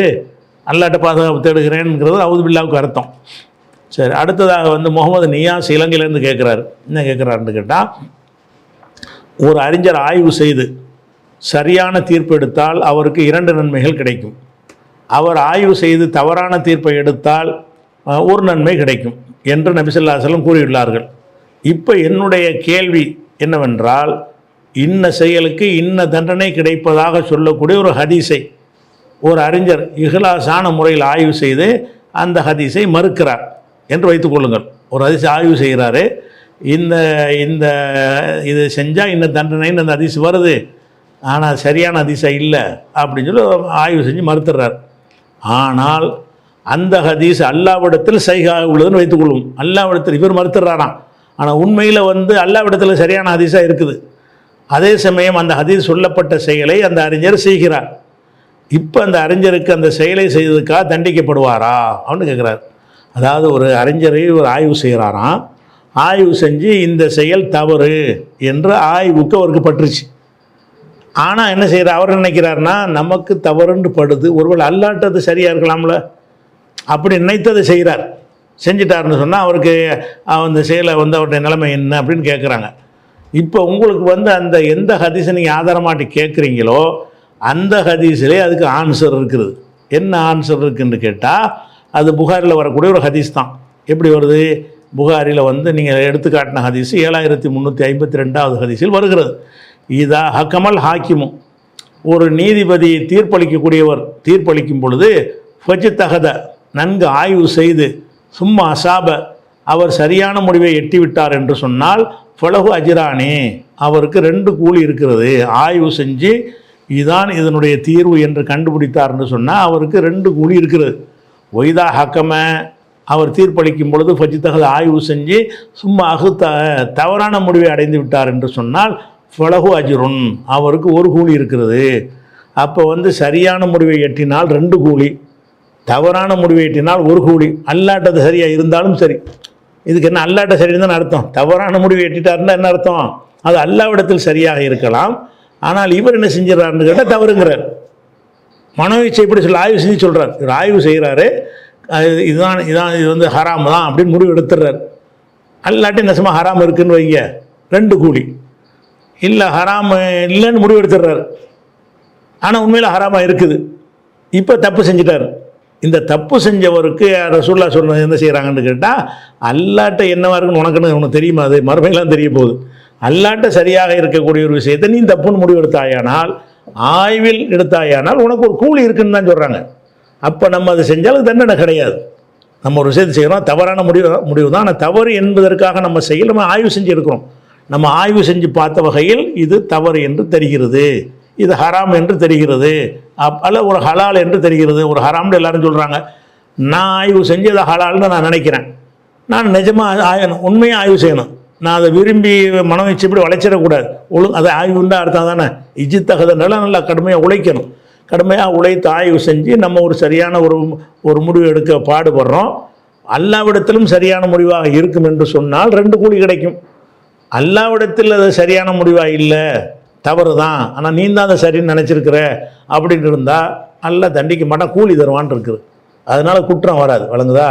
அல்லாவிடத்தில் சரியாக இருந்தாலும் சரி தான், நீங்கள் எதை ஆய்வு செஞ்சு கண்டுபிடிச்சிங்களோ அதன்படி தான் நீங்கள் நடக்கணும். அதுக்கு 1 கூலி கிடச்சி போயிடும். ஏன்னா அல்லாவுடைய விஷயம் உங்களுக்கு இப்போ தெரியாதுல்ல, மறுமையிலான தெரிய வரும். சரி, அடுத்து வந்து டிஎம்எம் முஹையுத்தீன் கடைநல்லூரில் இருந்து கேட்குறார். என்ன கேட்குறாருன்னா, 2661 வசனம், அந்த வசனத்தில் வந்து நாம் பிடிக்கப்பட்டு விடுவோம் என்று மூசாவின் சகாக்கள் கூறினார்கள் அப்படின்னு வருகிறது. மேற்கண்ட வசனத்தில் நேருக்கு நேர் என்ற சொல் வருகிறது. அதே நேரத்தில் 26:52 வசனத்தில் பின்தொடரப்படுவீர்கள் என்று வருகிறது. மூசாவும் அவரது கூட்டத்தாரும் ஃபிரௌனால் பின்தொடரப்படும் போது, மூசாவின் கூட்டத்திற்கு பின்னால் ஃபிரௌன் கூட்டம் செல்லும் பொழுது எப்படி நேருக்கு நேராக பார்க்க முடியும் அப்படின்னு கேட்குறார். அவர் என்ன கேட்குறாருன்னு கேட்டால், ஒரு வசனம் சொல்லுகிறது ஃபிரௌன் விரட்டிக்கிட்டு வர்றான், மூசா நபியும் அவங்க உம்மத்தும் ஓடிக்கொண்டிருக்கிறார்கள். ஓடிக்கொண்டிருந்தார்கள் என்று சொன்னால் அவங்க வந்து முதுவை காட்டிட்டு தான் ஓடுவாங்க. ஃபிரௌன் விரட்டிக்கிட்டு வர்றான், இவ எதிர்த்தவங்க வரல, எதுக்க வந்தால் தான் நேருக்கு நேராக பார்க்க முடியும். அப்போ ஒரு வசனத்தில் என்ன சொல்லப்படுதுன்னா, ஃபிரௌன் விரட்டி கொண்டு வந்தான், அவங்க ஓடிக்கொண்டிருந்தார்கள்னு வருது. அப்போ ஓடிக்கொண்டு இருப்பவர்களும் விரட்டி கொண்டு வருபவர்களும் நேருக்கு நேரம் பார்க்க முடியுமா? முடியாது. இவன் முதுகத்தான் பார்ப்பான், அவங்க அதுக்கு எதுக்க உள்ள என்னத்தையும் பார்த்துட்டு ஓடிக்கிட்டு இருப்பாங்க. இப்படி வந்துட்டு ஒரு வசனத்தில் என்ன வருதுன்னு கேட்டால், அவங்க ரெண்டு அணியும் ஃபிரௌனுடைய கூட்டத்தாரும் மூசா நபி கூட்டம் நேருக்கு நேர் சந்தித்த பொழுதுன்னு வருது. ஃபலம்மா தரால் ஜம் ஆனி, 2 கூட்டம் நேருக்கு நேர் சந்தித்து கொண்ட பொழுது மூசா நபியுடைய தோழர்கள் சொன்னார்கள், இன்னால முதுரக்கூன் யா மூசா, இன்னால முதுரக்கூன், மூசாவே நம்ம மாட்டிக்கிட்டோமே அப்படின்னு சொன்னார்கள் வருது. அப்போ விரட்டிக்கிட்டு போகும்போது நேருக்கு நேரம் எப்படி பார்க்க முடியும்னு கேட்குறாரு. கேள்வி என்னன்னு கேட்டால், விரட்டிக்கிட்டு போகும் பொழுது நேருக்கு நேரம் எப்படி பார்க்க முடியும்? முதுகத்தானே பார்ப்பாங்க, நேருக்கு நேர் பார்த்தார்கள் வருதுன்னு வருது. அப்படி வராது. ஏன்னு கேட்டால் அதில் வந்து விரட்டிக்கிட்டு வரும்போது நேருக்கு நேராக பார்க்கலாம். விரட்டிக்கிட்டு வர்றாங்க, அந்த சம்பவத்தின் பிரகாரம் என்ன வருதுன்னா, எதுக்க வந்து கடல் வந்துடுது. அவன் விரட்டிக்கிட்டு வர்றான், ஸ்டாப் பண்ணியிருந்தாள், அதை ஓடுவதே அவங்கள நிப்பாட்டுறது. அப்போ நின்றுட்டா என்ன செய்வாங்கன்னா, திரும்பி தானே பார்ப்பாங்க. என்னோட அங்கிட்டு பார்க்க கடலாக இருக்குது, இங்கிட்டு வந்தால் நெருங்கி வந்துட்டான், நேருக்கு நேரம் பார்க்கத்தானே செய்வாங்க. ஓடிக்கிட்டே அவங்க இருக்கலையே, ஓடிக்கிட்டே இருக்கிற ஓட்டம் வந்து நிறுத்தப்படுது. எதனால் நிறுத்தப்படுது? கடல் குறுக்கிடுவதால் நிறுத்தப்படுகிறது. அதுக்கு மேலே ஓட முடியாது. ஸ்டாப் ஆகிட்டாங்க. ஸ்டாப் ஆகாமல் என்ன செய்வாங்கன்னா, எதிரி எந்தளவு வரான்னு திரும்பி தானே பார்ப்பாங்க. ஓடிக்கிட்டே இருந்தாங்கன்னா திரும்பி பார்க்காம போவாங்க. இப்போ நின்றாச்சு, இங்கிட்டு போக முடியாது, இங்கிட்டு பார்க்க ஏதாவது வழி இருக்கான்னு செய்கிறாங்க. திரும்பி பார்க்குறான், வந்துக்கிட்டு இருக்கான், அவன் வர்றான். அப்போ வந்தாங்கன்னா என்னமோ நேருக்கு நேரம் தான் பார்ப்பாங்க, திரும்பிடுறாங்கல்ல. விரட்டிக்கிட்டு போகிற ஒரு ஆள் வந்து திரும்பிட்டாருன்னா நேருக்கு நேரம் பார்ப்பீங்களே இல்லையா? அதனால் ரெண்டு முரண் கிடையாது. நேருக்கு நேரம் சந்திக்கலாம். விரட்டிக்கிட்டு போகிற ஆளுக்களும் என்ன செய்யலாம், ஒரு ஆள் உங்களை விரட்டிக்கிட்டே வர்றாரு, ஒரு அளவு ஓடிட்டே இருப்பீங்க. அப்புறம் என்ன செய்வீங்க, எவ்வளோ தூரம் வர்றாரு பார்ப்போம்னு நின்று திரும்பி பார்க்க மாட்டீங்களா? அந்த மாதிரி உள்ள விஷயந்தான் இது. இந்த ஒரு முரணும் கிடையாது. 26, 61 வசனத்தில் வந்து தெளிவாக தான் இருக்குது. ஃபரம்மா தரால் ஜம்மானி, ரெண்டு கூட்டத்தினரும் ஒருவரை ஒருவர் நேருக்கு நேர் சந்தித்து கொண்ட பொழுதுன்னு போட்டிருக்கோம்ல அந்த மொழிபெயர்ப்பு. அந்த மொழிபெயர்ப்பும் சரிதான், மூலத்திலையும் சரிதான். விரட்டப்பட்டு வருபவர்கள் நேருக்கு நேரம் பார்ப்பார்கள் ஒரு கட்டத்தில். அதனால தான் அப்போ அதே மொஹிதீன் தான் கடையிலிருந்து கேட்குறாரு. முகமது நபி ஸல்லல்லாஹு அலைஹி வஸல்லம் கூறினார்கள், மறுமையில் ஒரு மனிதனின் அமல்கள் பற்றி விசாரிக்கப்படும் பொழுது தொழுகையை பற்றிய முதலில் விசாரிக்கப்படும். அது ஒழுங்காக சீராக அமைந்து விட்டால் ஏனைய அனைத்து வழிபாடுகளும் சீராக அமைந்துவிடும். அது சீராகவில்லை என்று சொன்னால் ஏனைய அனைத்தும் சீரற்றதாக அமைந்துவிடும். அறிவிப்பர் அபூ ஹுரைரா, நூல் அபுதாவுது. இந்த ஹதீஸ் சரியான ஹதீஸா அப்படின்னு கேட்குறாங்க. அபுதாவுதில் இருப்பதாக நீங்கள் எடுத்துக்காட்டுற அந்த ஒரு ஹதீஸ் வந்து அனஸ் இப்னு ஹக்கீம் என்பவர் வழியாக அறிவிக்கப்படுகிறது. இவர் யாருன்னு கேட்டால் யாருன்னு தெரியாது, மஜ்ஹூலுல் ஹால். இவர் யார் என்று அறியப்படாதவர், அட்ரஸ் இல்லாத ஒரு ஆள் வழியாக அறிவிக்கப்படுறதுனால இது வந்து பலவீனமான ஒரு ஹதீஸ் தான். அதே நேரத்தில் அபுதாவுதில் வர்ற இந்த ஹதீஸ் தான் பலவீனமானதே தவிர இதே கருத்துடைய ஹதீஸ் வந்து அகமதில் வருகிறது. அதில் பலவீனம் இல்லாத அறிவிப்பாளரை கொண்டு வருகிறது. எப்படி வருதுன்னு கேட்டால் அப்போது அது வருது. யஹ்யா இப்னு யாமர் சொல்கிறாரு, அன் ரஜுலும் மின் அஸ்ஹாபின் நபி, ரசூலுல்லாஹ்வுடைய தோழர்களில் ஒருவர் சொன்னார்னு வருது. தோழர்களில் ஒருவருங்கிறது வந்து மஜ்ஹூலில் வராது. நபி தோழர்கள் வந்து யாராக இருந்தாலும் அத்தனை நம்பிக்கையான ஆளுக்கு தான். ஒரு நபி தோழர்னு வந்து விட்டாலே அவர் பேர் தெரியாட்டாலும் அந்த ஹதீஸை பலவீனப்படுத்தாது. ஒரு நபித்தோழர் சொன்னதாக அவர் சொல்லுகிறார், ரசூலுல்லாஹ் சொன்னதாக அவர் நபித்தோழர் சொல்கிறார். அதில் என்ன வருதுன்னா, அவ்வளுமா யுஹாசபு பிஹில் அப்து சலாத்து, ஒரு அடியானுடைய முதல்ல விசாரிக்கப்படக்கூடிய அவனுடைய தொழுகை தான். இன்கான அத்தம்மகா, அதை முழுமையாக செய்திருந்தானே ஆனால் குத்திபத்துலகு தாம்பத்தன் முழுமையாக பதிவு செய்யப்படும்.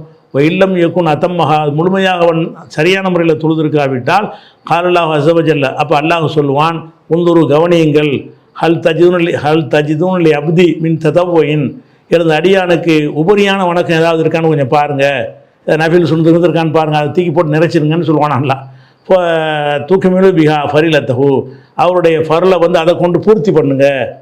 ஃபர்லான தொழில் இதை குறை வச்சுட்டான். அல்லா என்ன செய்வான், குறைன்னு சொல்லி அதை மைனஸ் பண்ண மாட்டானா. சுண்ணத்து நஃபில்லாம் இருக்கான்னு எடுப்பாமா, இது நல்லா இருக்குல்ல, இந்த இதத்துக்கு அந்த ஃபரில் ஜாயின் பண்ணி விட்டுருன்றானா. அல்ல அதே மாதிரி வந்து இது மாதிரி செய்யுங்கன்னு ஒரு சும்மா ஜக்காத்து கதாலிக்க. இதே மாதிரி தான் ஜக்காத்தும் இந்த மாதிரி தான். ஜக்காத்து இந்த மாதிரி என்ன அர்த்தம்னு கேட்டால், கடமையான ஜக்காத்தில் குறை வச்சுருக்கிறானா, சரி கூடக்குறைய தான தர்மங்கள் செஞ்சுருக்கானான்னு பாருங்கப்பா, தான தர்மம் செஞ்சுருக்கான்ல, அதை போய் ஜக்காத்தில் போட்டு கரெக்ட் பண்ணி விட்ருங்கன்றவான்ல. அப்போ சும்மா தூக்குதல் அம்மாலும் அலா ஹஸ்பித் அலிக, மற்ற எல்லா அமல்களும் இப்படித்தான் கணக்கிடப்படும். நோம்புக்கு இப்படி தான் கடமையான நோம்பையெல்லாம் வந்து கரெக்டாக செஞ்சுட்டான். அதில் சில குறைபாடு வச்சுருக்கிறான். குறைபாடுங்கிறதுனால அந்த நோம்பை வந்து ஒன்றும் இல்லாமல் அல்ல ஆக்க மாட்டான். அப்படி வச்சுட்டு வேறு உபரியான நோம்பு இருக்கான்னு பாரு, சுண்ணத்தான் நோம்பை ஒழுங்காக வச்சுருக்கானான்னு பாரு, வச்சுருக்கானா அதை கொண்டு அதில் ஜாயின் பண்ணி விட்டுருவான்ல. எல்லா அமல்களும் இந்த மாதிரி அறிவிக்கப்பட முடியும். இந்த ஹதீஸ் வந்து ஒரு சரியான ஹதீஸ். இதில் உள்ள எல்லா அறிவிப்பாளர்களுமே புகாரி முஸ்லீமுடைய அறிவிப்பாளர்களாக இருக்கிறாங்க. அடுத்ததாக வந்து அப்துல்லாங்கிறவர் கேட்குறாரு, அல்லாஹுவுக்கு இணை வைக்கும் நோக்கம் இல்லாமல் பிற மத வணக்க ஸ்தலங்களுக்கு சுற்றுலா செல்லலாமா? இணை கற்பிக்கிறதுக்காக நம்ம போகல, சும்மா ஒரு கோயிலை பார்த்துட்டு வருவோமே, பொற்கோயிலுங்கிறாங்களே அது எப்படி இருக்குன்னு பார்த்துட்டு வருவோமே அப்படிங்கிற மாதிரி ஒரு கோயிலுக்கு ஒரு இது பார்க்க போகிறீங்க.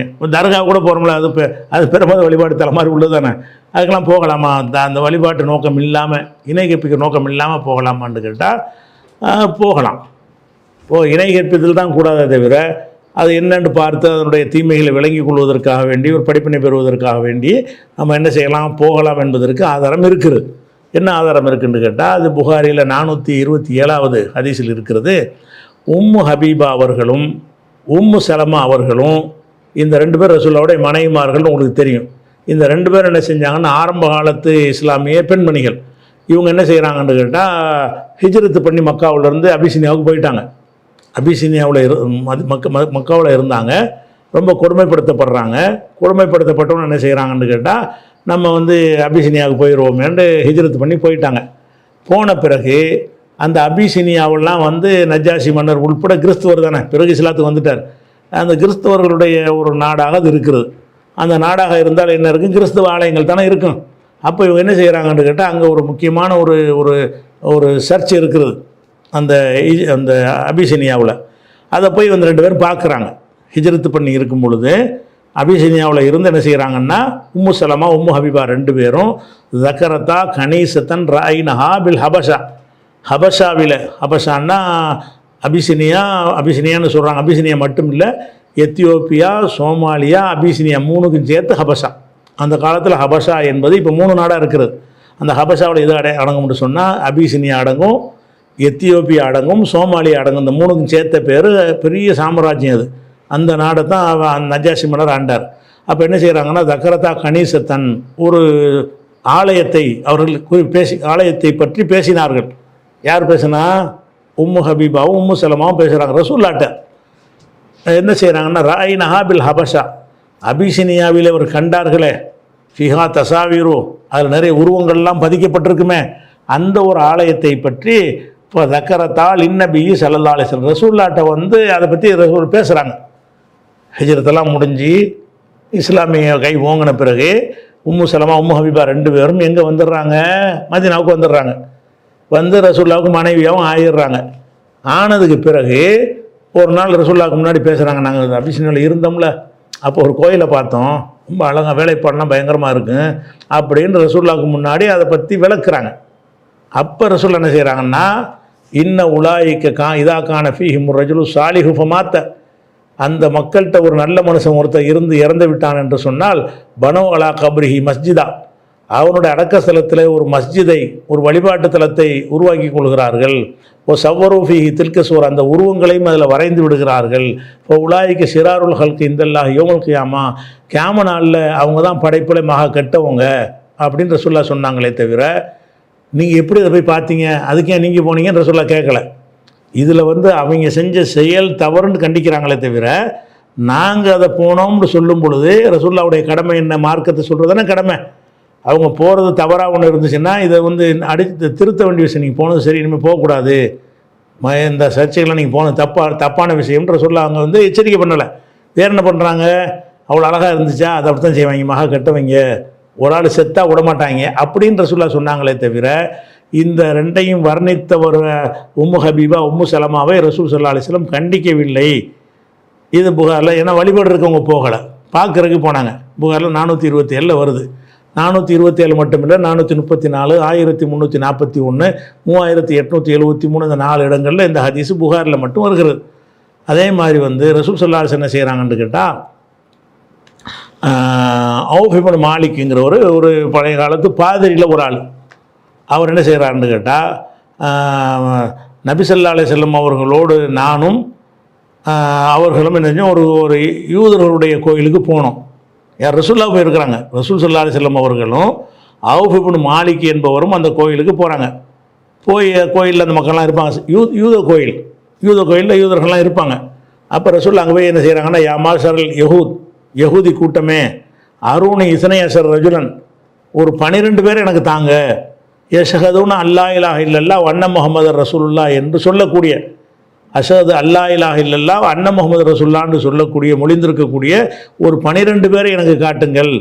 யஹத்துல்லாஹ் பிஹி அன்குல்லி யஹூதியின் தகத்து அதிமி சமாயி, இந்த பூமிக்கு கீழே உள்ள ஒவ்வொரு யஹூதியிடமிருந்தும் அல்லாஹ் அவங்களுடைய பாவத்தை அழிச்சிருவான் அப்படின்னு ரசூல்லா வந்து கேட்குறாங்க.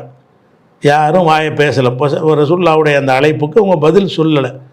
அப்புறம் ஒரு ஆள் மட்டும் என்ன செய்கிறாருன்னு கேட்டால் வந்து பதில் சொல்ல மறுபடியும் சொல்கிறாங்க, நான் யாருன்னு தெரியுதான்னு கேட்குறாங்க. நான் தான் ஹாஷிர், எழுப்பக்கூடியவன், மக்களை திரட்டுறவன், அனல் ஆக்கியம், நான் தான் இறுதியானவன், வனன் நபியுல் முஸ்தபா, தேர்ந்தெடுக்கப்பட்ட நபியா நான் தான், ஆமன்த்தும் கதவுத்தும், நீங்கள் நம்பினாலும் சரி நம்பாட்டாலும் சரி அப்படின்ற சொல்ல தன்னை பற்றி அறிமுகப்படுத்துகிறாங்க. அப்போ போயிட்டு திரும்பிடுறாங்க. அப்போ நாங்கள் வெளியேற வரும்போது என்ன செய்கிறாங்கன்னா, ஒரு ஆள் பின்னாடி வர்றாரு.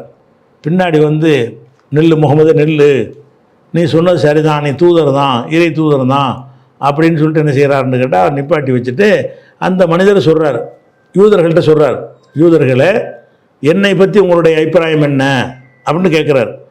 அவங்க என்ன செய்கிறாங்க, நீ நல்ல ஆள் தானப்பா, நீ எங்களில் வந்து ரொம்ப தெளிவான வேதங்களை அறிந்தவராக இருக்கிறிய அப்படிங்கிறார்.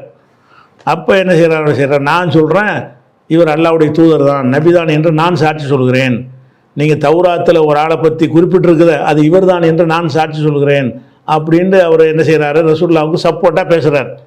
அப்போ அவங்களாம் என்ன செய்கிறாங்கன்னா, கதபத்தை நீ பொய் சொல்கிற அப்படின்ட்டு என்ன செய்கிறாங்கன்னா சொல்கிறாங்க. அப்போ சும்மா ரத்து அலைஹி அவருக்கு என்ன செய்கிறாங்க, முதல்ல புகழ்ந்து பாராட்டினாங்களே நல்லவர்ண்டு, அதுக்கு மறுப்பை சொல்லிடுறாங்க, கெட்ட வார்த்தைகளை சொல்லி பேசுகிறாங்க.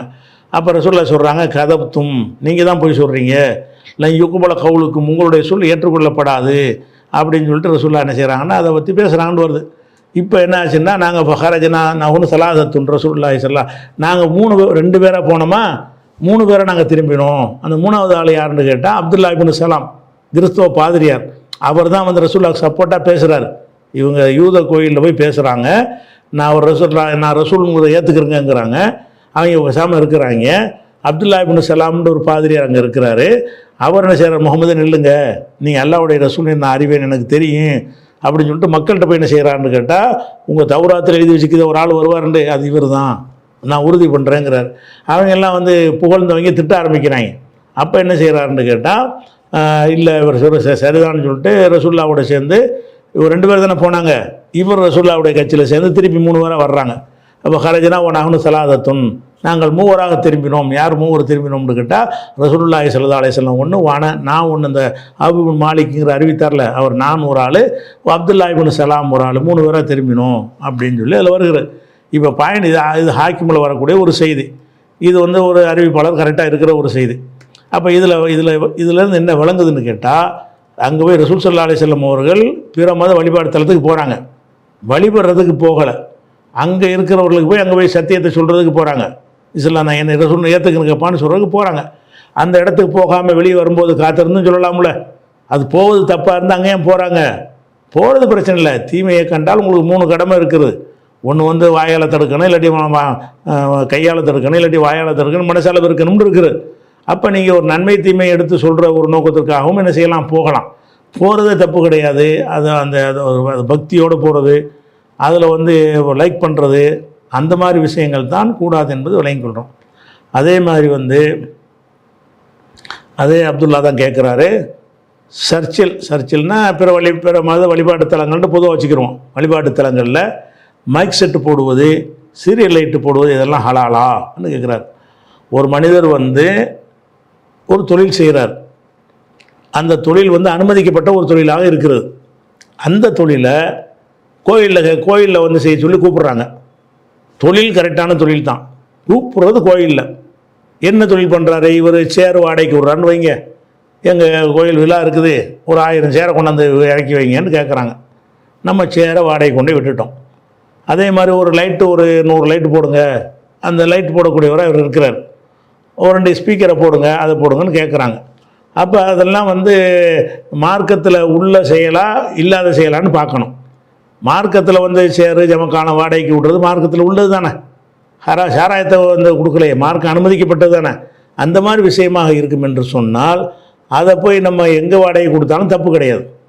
அவங்க கோயிலுக்கு போனால் வழிபாட்டுக்கு துணை செஞ்ச, நம்ம காசு வாங்கிட்டு தான் கொடுக்குறோம், வழிபாட்டுக்கு துணை செஞ்சதாகலாம் வராது. ஆனால் மார்க்கம் தடுத்திருக்கிற ஆடல் பாடல் கூத்து இருக்கா, டான்ஸு அந்த மாதிரி போடுங்கன்னு கேட்டான்னா அது வந்து பள்ளிவாசல் வந்து போடுங்கனாலும் போடக்கூடாது. ஒரு முஸ்லீம் வந்துக்கிட்ட இதை மாதிரி செஞ்சுதாங்கன்னு தெருவில் போட சொன்னாலும் போடக்கூடாது. தடை செய்யப்பட்ட காரியமா அனுமதிக்கப்பட்ட காரியமா என்பது தான் பார்க்கணும். அனுமதிக்கப்பட்ட காரியமாக இருக்கும் என்று சொன்னால் அது நம்ம தொழில், நம்ம அவனுக்கு சலுகையெல்லாம் பண்ணலை, நமக்கு சேர் தான் வாடகை, அந்த உட்கார்றதுக்கு வாடகை. என்னுடைய சேர் எவ்வளோ நேரம் பயன்படுத்துகிறான்னா அது கூட வாடகை. வண்டி வாடகைக்கு விடுற மாதிரி தான், கார் வாடகைக்கு விடுறோம், எங்கே வேணாலும் போவோம், திருப்பதிக்கு போகணும்னு கூப்பிடுவான். இது முன்னாடி விளக்கிட்டோம், நிறைய ஆதாரங்களை சொல்லி இதை விளக்கியிருக்கிறோம். திருப்பதிக்கு போனால் என்ன செய்யணும், அந்த சாமி அந்த கோயில் அது உங்களுக்கு யாபத்துக்கு வர தேவையில்லை. திருப்பதி இத்தனை கிலோமீட்டர் இவ்வளோ ரூபா கூட, அவ்வளோதான் பேச்சு. கோயில் வாசல் இறக்கி விட்டாலும் நீங்கள் துணை செஞ்சால் வரமாட்டீங்க, ஏன்னு கேட்டால் நீங்கள் அதுக்குள்ளே கூலி வாங்கிட்டு செஞ்சுருக்கிறீங்க. அதனால் வந்து இதில் வந்து தப்பு கிடையாது. இதையும் சுருக்கமாக சொல்லியிருக்கேன்னா இந்த கேள்வி விரிவான ஒரு கேள்வியாக முன்னாடி நினைஞ்சிருக்கு சொல்லி இருக்குது. அடுத்து இக்பால் நகர் தௌஹீத் பேரவை கடைநல்லூர்லேருந்து கேட்குறாங்க, இரவில் நாம் தூங்கும்போது அணிந்த லுங்கியுடன் குளிப்பு கடமை இல்லாத நாட்களில் ஃபஜ்ர் தொழலாமா ராத்திரியில் ஒரு லுங்கியை அணிந்து கொண்டு தூங்குகிறோம், எந்திரிச்சிட்டு அந்த லுங்கியோடவே தொழலாமா அப்படின்னு சொல்லி கேட்குறாரு. தூங்குறதுனாலையெல்லாம் லுங்கி அசுத்தமாகாது, தாராளமாக தொழுது கொள்ளலாம். ஏன்னு கேட்டால் ரசூல் ஸல்லல்லாஹு அலைஹி வஸல்லம் புகாரில் ஒரு ஹதீஸ் வருது, 230வது ஹதீஸ் வருகிறது. ஆயிஷா நாயிட்ட சுலைமான் இப்னு யஸார் என்பவர் ஒரு கேள்வி கேட்குறார்.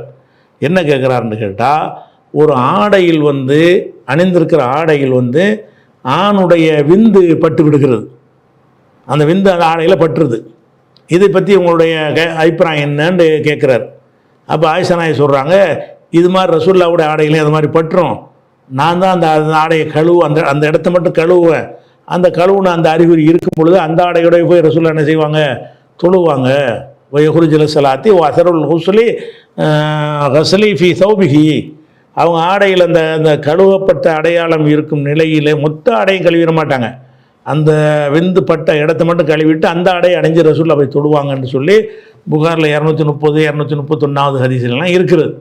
அதனால் இந்த ஆடையில் பட்டு இருக்கும்போது கூட அந்த இடத்த மட்டும் கழுவிட்டு போய் தொழுகிறாங்கன்னு சொன்னால், ஒன்றுமே படாமல் இருக்கும்போது அதிலையா நீங்கள் அதை போட்டு தொழுதா என்ன, அதுக்குன்னா ஒன்றும் தடை இல்லை. எந்த ஆடை அணிஞ்சிருந்தாலும் என்ன செய்யலாம், அந்த ஆடையில் அசுத்தம் பட்டிருக்குன்னு தெரிஞ்சால் அது அசுத்தமான இடத்த மட்டும் கழுவிக்கிறங்க, அவ்வளோதான். சையது அன்வர்தீன்கிறவர் கேட்குறார் தொண்டியிலிருந்து, தொழுகையில் 4 சந்தர்ப்பங்களில் கையை உயர்த்த வேண்டும் என்று வந்துள்ளது. 4 சந்தர்ப்பங்கள் தொழுகையை தூக்கும் பொழுது அந்த 4 சந்தர்ப்பங்கள் எதுன்னு கேட்டால், தொழுகையை தூக்கும் பொழுது 1, ருக்குவுக்கு செல்லும் போது உயர்த்தல் 2, ருக்குவிலிருந்து எழும்போது 3 என்று வந்திருக்கு ஹதீஸில். இந்த 3 நிலையும் ஒவ்வொரு ரக்காத்துக்கும் பொருந்துமா கேட்குறார். அதாவது 3 தடவை ரசூலுல்லாஹ் கையை உயர்த்துவான்னு வருதில்ல, ஒவ்வொரு ரக்காத்துலையும் இப்படி 3 தடவை உயர்த்தணுமா, அது அனைத்து ரக்காத்துக்கும் பொருந்துமான்னு கேட்குறார். உங்களுக்கு அந்த ஹதீஸுடைய வாசகத்திலேயே உங்களுக்கு தெரியுது எப்படி வருதுன்னு கேட்டால், நீங்கள் சொன்ன அந்த ஹதீஸுடைய வாசகம், அரபி வாசகம் புகாரில் 739 ஹதீஸ். அதில் என்ன வருதுன்னு கேட்டால், இதா தஹல ஃபி ஸலாத்தி, தொழுகையில் நுழையும் பொழுது, கப்பர, ரசூல் ஸல்லல்லாஹு அலைஹி வஸல்லம் தொழுகையில் நுழையும் பொழுது கப்பர, அல்லாஹ் அக்பர் என்று சொல்வார்கள். ஓ ரஃபா எதைஹி, சொல்லும்போது 2 கையும் உயர்த்துவார்கள். இது தக்பீர் கட்டி முதல்ல தொழுகையில் ஸ்டார்டிங் பண்ணும்போது. ஒய்தா ரக்கா, ருக்கு செய்யும் பொழுது ரஃபா எதைஹி, 2 கைகளையும் உயர்த்துவார்கள். அப்போ ருக்குவுக்கு போகும்போது இருக்க கையை உயர்த்திடுவாங்க. ஒய்தா கால சமியல்லாஹு லிமன் ஹமிதான்னு சொல்லும் பொழுது ரஃபா எதைஹி, அப்போவும் கையை உயர்த்துவாங்க. 3ஆச்சா? இதில் 2ஆவது ரக்காத் இருக்குல்ல, அதில் இந்த 3 வருமா? வராது. ஏன் வராதுன்னு கேட்டால், அதில் என்ன செய்யலை, அந்த தக்பீர் கட்டுறதுங்கிறது வரல. முதல் ரக்காத்தில் மட்டும்தான் தக்பீர் கட்டி தூங்குதல்ங்கிற தக்பீர் வரும், அடுத்த ரக்காத்தில் வராது. அதே நேரத்தில் ஒய்தா காம மின ரக்காத்தைனி, 2 ரக்காத்தை முடித்து விட்டு எந்திரிக்கும் பொழுது ரஃபா எதைஹி, ஏன்னா அத்தையாத்தில் உட்காந்துடும்ல, ஏறக்குறைய ஒரு பாதி தொழுகை முடித்த மாதிரி ஒரு அர்த்தம் வந்துடுது அதில். அப்போ 2ஆவது முடிச்சுட்டு எந்திரிக்கும் போது அல்லாஹ் அக்பர்னு கையை உயர்த்தி கட்டிக்கொள்வார்கள். அப்போ முதல் ரக்காத்தை முடிச்சுட்டு 2ஆவதுக்கு எந்திரிக்கிறோம்ல, அதுக்கு கையை உயர்த்தல் கிடையாது. அப்போ அதில் 2 தடவை தான் கையை உயர்த்தல் வரும். முதல் ரக்காத்து செய்யலாம், முதல் ரக்காத்தை முடித்து சைதாவுக்கு போயிட்டான், சைதாவிலேருந்து எந்திரிக்கும் போது சும்மா கையை கட்டிக்கிற வேண்டியதுதான். மறுபடியும் ருக்குக்கு போகும்போது கட்டணும், ருக்குலேருந்து எந்திரிக்கும் போது, அது 2 தான் எல்லா ரக்காத்துக்கும் வரும். முதல் ரக்காத்தில் மட்டும்தான் 3 வரும், 3ஆவது ரக்காத்துக்கும் 3 வரும். 3ஆவது ரக்காத்து 2 முடிச்சு 3க்கு எந்திரிக்கிறோம்ல, உட்காந்துட்டு எந்திரிக்கிறோம்ல அத்தையாத்தில், அப்படி வரும்பொழுது அந்த நேரத்துக்கு கையை உயர்த்தி கொள்ளணும், தக்பீர் கட்டுற மாதிரி. அதாவது 1ஆவது ரக்காத்தை முடித்து 2ஆவதுக்கு எந்திரிச்சோம்னா அப்படி எந்திரிச்சு சும்மா கையை கட்டிக்கிறணும். 2ஆவது முடித்து அத்தையாத்து ஓதிட்டு மறுபடியும் எந்திரிக்கிறோம்னா கையை உயர்த்தி கட்டி கொள்ள வேண்டும். அப்போ 1 விட்டு 1ன்னு கணக்கு. முதல் ரக்காத்துக்கு 3 தடவை கையை உயர்த்தணும், 2ஆவது ரக்காத்துக்கு 2, 3ஆவது ரக்காத்துக்கு 3, 4ஆவது ரக்காத்துக்கு 2, 1 விட்டு 1. அந்த மாதிரி தான் அந்த ஹதீஸுடைய வாசகத்திலே வருகிறது. அப்படி தான் உயர்த்தி கொள்ள வேண்டும். அடுத்தது சமீம் என்பவர் கூத்தானிலிருந்து கேட்குறார், ஓமானிலிருந்து கேட்குறாரு. கூத்தானில் இருக்கார சகோதரர், தொழும்போது சிலர் வாய் அசைக்காமலே மனசுக்குள் ஓதுகிறார்கள், இது சரியா? சப்தமில்லாமல் வாயு அசையுடன் தான் ஓத வேண்டுமா அல்லது மனதுக்குள் ஓதலாமா? அதுபோல் தனியாக தொழும்போது சத்தமிட்டு ஓத தேவையில்லை சத்தமிட்டு ஓதுவதை பின்னால் இருப்பவர்கள் கேட்க வேண்டும் என்பதற்குத்தான் என்று ஒரு கேள்வி பதில் நிகழ்ச்சியில் கூறினீர்கள். லுகர் மற்றும் அசர் தொழுகைகள் இமாம் மெதுவாகத்தானே ஓதுகிறார், மக்களுக்கு கேட்க வேண்டும் என்பதுதான் காரணம் என்றால் இந்த வக்துகளிலும் சத்தமிட்டு ஓத வேண்டுமா, விளக்கம் அளிக்கும்னு கேட்குறார். இப்போ முதல் விஷயம் என்னென்னு கேட்டால், இப்போ தொழுகையில் ஓதுறோம்ல, சத்தம் போட்டு ஓதுறதுல பஞ்சாயத்து வராது. சத்தம் போட்டு தான் ஓதிடுவோமே. சுபுகில் எப்படி ஓதணும்னு கேட்டால் சத்தம் போட்டு ஓதணும்ட்டு போயிடும். லுகரில் எப்படி ஓதணும்னு கேட்டால் சத்தம் போட்டு ஓதுறது இல்லையில. அப்போ சத்தம் போட்டு ஓதலைங்கும்போது அந்த அல்ஹம்துலில்லாஹி ரப்பில் ஆலமீன் அதாவது வாயை அசைத்து ஓதுறது ஒரு வகை. 3 வகையாக ஒரு விஷயத்தை ஓதலாம். எப்படி ஓதலாம்? அல்ஹம்துலில்லாஹி ரப்பில் ஆலமீன், நான் ஓதுறது உங்களுக்கு விளங்குற மாதிரி, இது ஒரு ஓதுதல். இன்னொரு ஓதுதல் என்ன, நான் ஓதுறது எனக்கு மட்டும்தான் வழங்கும், உங்களுக்கெல்லாம் வழங்காது. ஆனால் எனக்கு என்ன செய்யும், நான் அல்ஹம்துலில்லாஹி ரப்பில் ஆலமீன் தான் ஓதுறேன்னு நினச்சி ஓதுறேன்ல, இது எனக்கு தான் விளங்குமே தவிர யாருக்கு விளங்காது. எனக்கு தான் விளங்கும்னு கூட சொல்ல இல்லாது, எனக்கு புரியும், நான் அதை ஓதுகிறேன் என்று எனக்கு தெரியும். இது ஒரு வகை. இன்னொரு வகை என்னென்னு கேட்டால், வாயை முடிக்கிற சும்மா அந்த மனசில் ஓட விடுறது, அல்ஹம்துலில்லாஹ் ஓதுறாராம், இப்படி செய்கிறது. இந்த 3 வகையாக ஒருவர் ஓத முடியும். இதில் நம்ம இந்த சத்தமிடாமல் ஓதுகிற ரக்காத்து இருக்குல்ல, இப்போ லுஹர் அசரு அல்லது ஈஷாவுடைய பிந்தின 2 ரக்காத்து, மகரிபுடைய 3வது ரக்காத்து, இதில் எல்லாம் நம்ம சத்தம் போட்டு ஓத மாட்டோம். அந்த மாதிரி ரக்காத்துகளை செஞ்சோம்னா அதில் சத்தம் போடுதல் இல்லைங்கிறது முடிவான ஒரு விஷயம். அதே நேரத்தில் இந்த ஓதுறதை வாயை அசைத்து ஓதுவதா அல்லது நம்ம வாயை மூடிக்கிட்டு கற்பனையில் ஓதுவதா, அல்ஹம்துலில்லாஹி ரப்பில் ஆலமீன் மனசால நினைக்கிறது அப்படி ஓதுவதான்னு கேட்டிங்கன்னு சொன்னால், அதுக்கு புகாரியில் 746வது ஹதீஸில் அதுக்கு நமக்கு விடை இருக்கிறது. என்ன விடை இருக்குன்னு கேட்டால், ஹப்பாப்னு ஒரு சஹாபி இருக்கிறாங்க. அந்த சஹாபிகிட்ட ஒரு தாபி அபு மாமருங்கிற ஒரு தாபி கேட்குறாரு, கான ரசூலுல்லாஹி ஸல்லல்லாஹு அலைஹி வஸல்லம் யக்ரவு ஃபில் லுஹரி வல் அஸ்ரி, ரசூல் ஸல்லல்லாஹு அலைஹி வஸல்லம் அவர்கள் லுஹர் அசர் தொழுகையில் ஏதாவது ஓதுவாங்களா? ஏன்னா சத்தமிடாத ரக்காத்து இருக்குல்ல, அதனால் அவர் கேட்குறாரு, கான ரசூலுல்லாஹி ஸல்லல்லாஹு அலைஹி வஸல்லம் யக்ரவு ஃபில் லுஹரி வல் அஸ்ரி, லுஹர் அசரில் ரசூல் ஸல்லல்லாஹு அலைஹி வஸல்லம் ஓதுவாங்களான்னு கேட்குறாரு. அப்போ ஹப்பாப் சொல்கிறாங்க, ஆமாம் ஓதுவாங்க அப்படின்னோன்னு அவர் கேட்குறாரு, அது எப்படி உங்களுக்கு தெரியுங்கிறார். சத்தம் போட்டுருவதுன்னா உங்களுக்கு தெரியும், அந்த லுஹர் அசரில் சத்தம் போடுறது இல்லை, அது எப்படி உங்களுக்கு தெரியும் அப்படின்னு சொன்னோன்னே, பிம குன்தும் தாரிஃபோன தாக்க, அதை எப்படி நீங்கள் அறிந்து கொண்டீர்கள், அவங்க ஓதுனாங்கன்னு உங்களுக்கு எப்படி தெரியும் அப்படின்னு கேட்டவன் ரசூல்லா சொல்கிறாங்க. அந்த ஹப்பாபு சொல்கிறாரு, எழுத்து ராபி லிஹியத்திஹி லிஹியத்தைஹி லிஹியத்திஹி லஹியத்திஹி பல மாதிரி அறிவிப்பு வருது. அவங்களுடைய தாடி அசைவை வைத்து நாங்கள் வழங்கிக் கொள்வோம். ஓதுனா வாயை மூடி திறந்தால் தாடி ஆடும்ல, பின்னாடி இருந்து பார்க்குற ஆளுக்கு அந்த தாடி அசையும், அசைகிறத வச்சு என்ன விளங்கிடுவாங்கன்னா ஓதுனாங்கன்னு விளங்கிடுவாங்க. அப்போ ரசூல் ஸல்லல்லாஹு அலைஹி வஸல்லம் அவர்கள் மௌனமாக ஓதக்கூடிய ரக்காத்துகளில் வாய் அசைக்காமல் மனசால் கற்பனையில் ஓதவில்லை, வாய் அசைத்துப்பது பிறருக்கு தெரியும் அளவுக்கு என்ன செஞ்சுருக்கிறாங்க, ஓதிருக்கிறாங்க. ஓதுகிற சத்தம் தான் கேட்காத தவிர ஓதுறாங்கன்னு தெரியும். அப்போ இன்னொருத்தர் பார்த்தா ஓதுறீங்கன்னு நினைக்கிற மாதிரி இருக்கணும். அடிப்படை என்னன்னு கேட்டால், அல்லாஹ் லுஹரில் தக்பீர் கட்டிங்களா, சும்மா அப்படி நின்று இருக்கக்கூடாது. ஒருத்தர் உங்களை பார்த்தாருன்னா என்ன செய்யணும், ஓதிட்டு இருக்கிறாருன்னு தெரியணும். எப்போ அது தெரியும், வாயவா அசைச்சா தான் தெரியும். அப்படி அசைச்சு தான் ஓத வேண்டும் என்று புகாரில் 746வது ஹதீஸில் இருக்கிறது.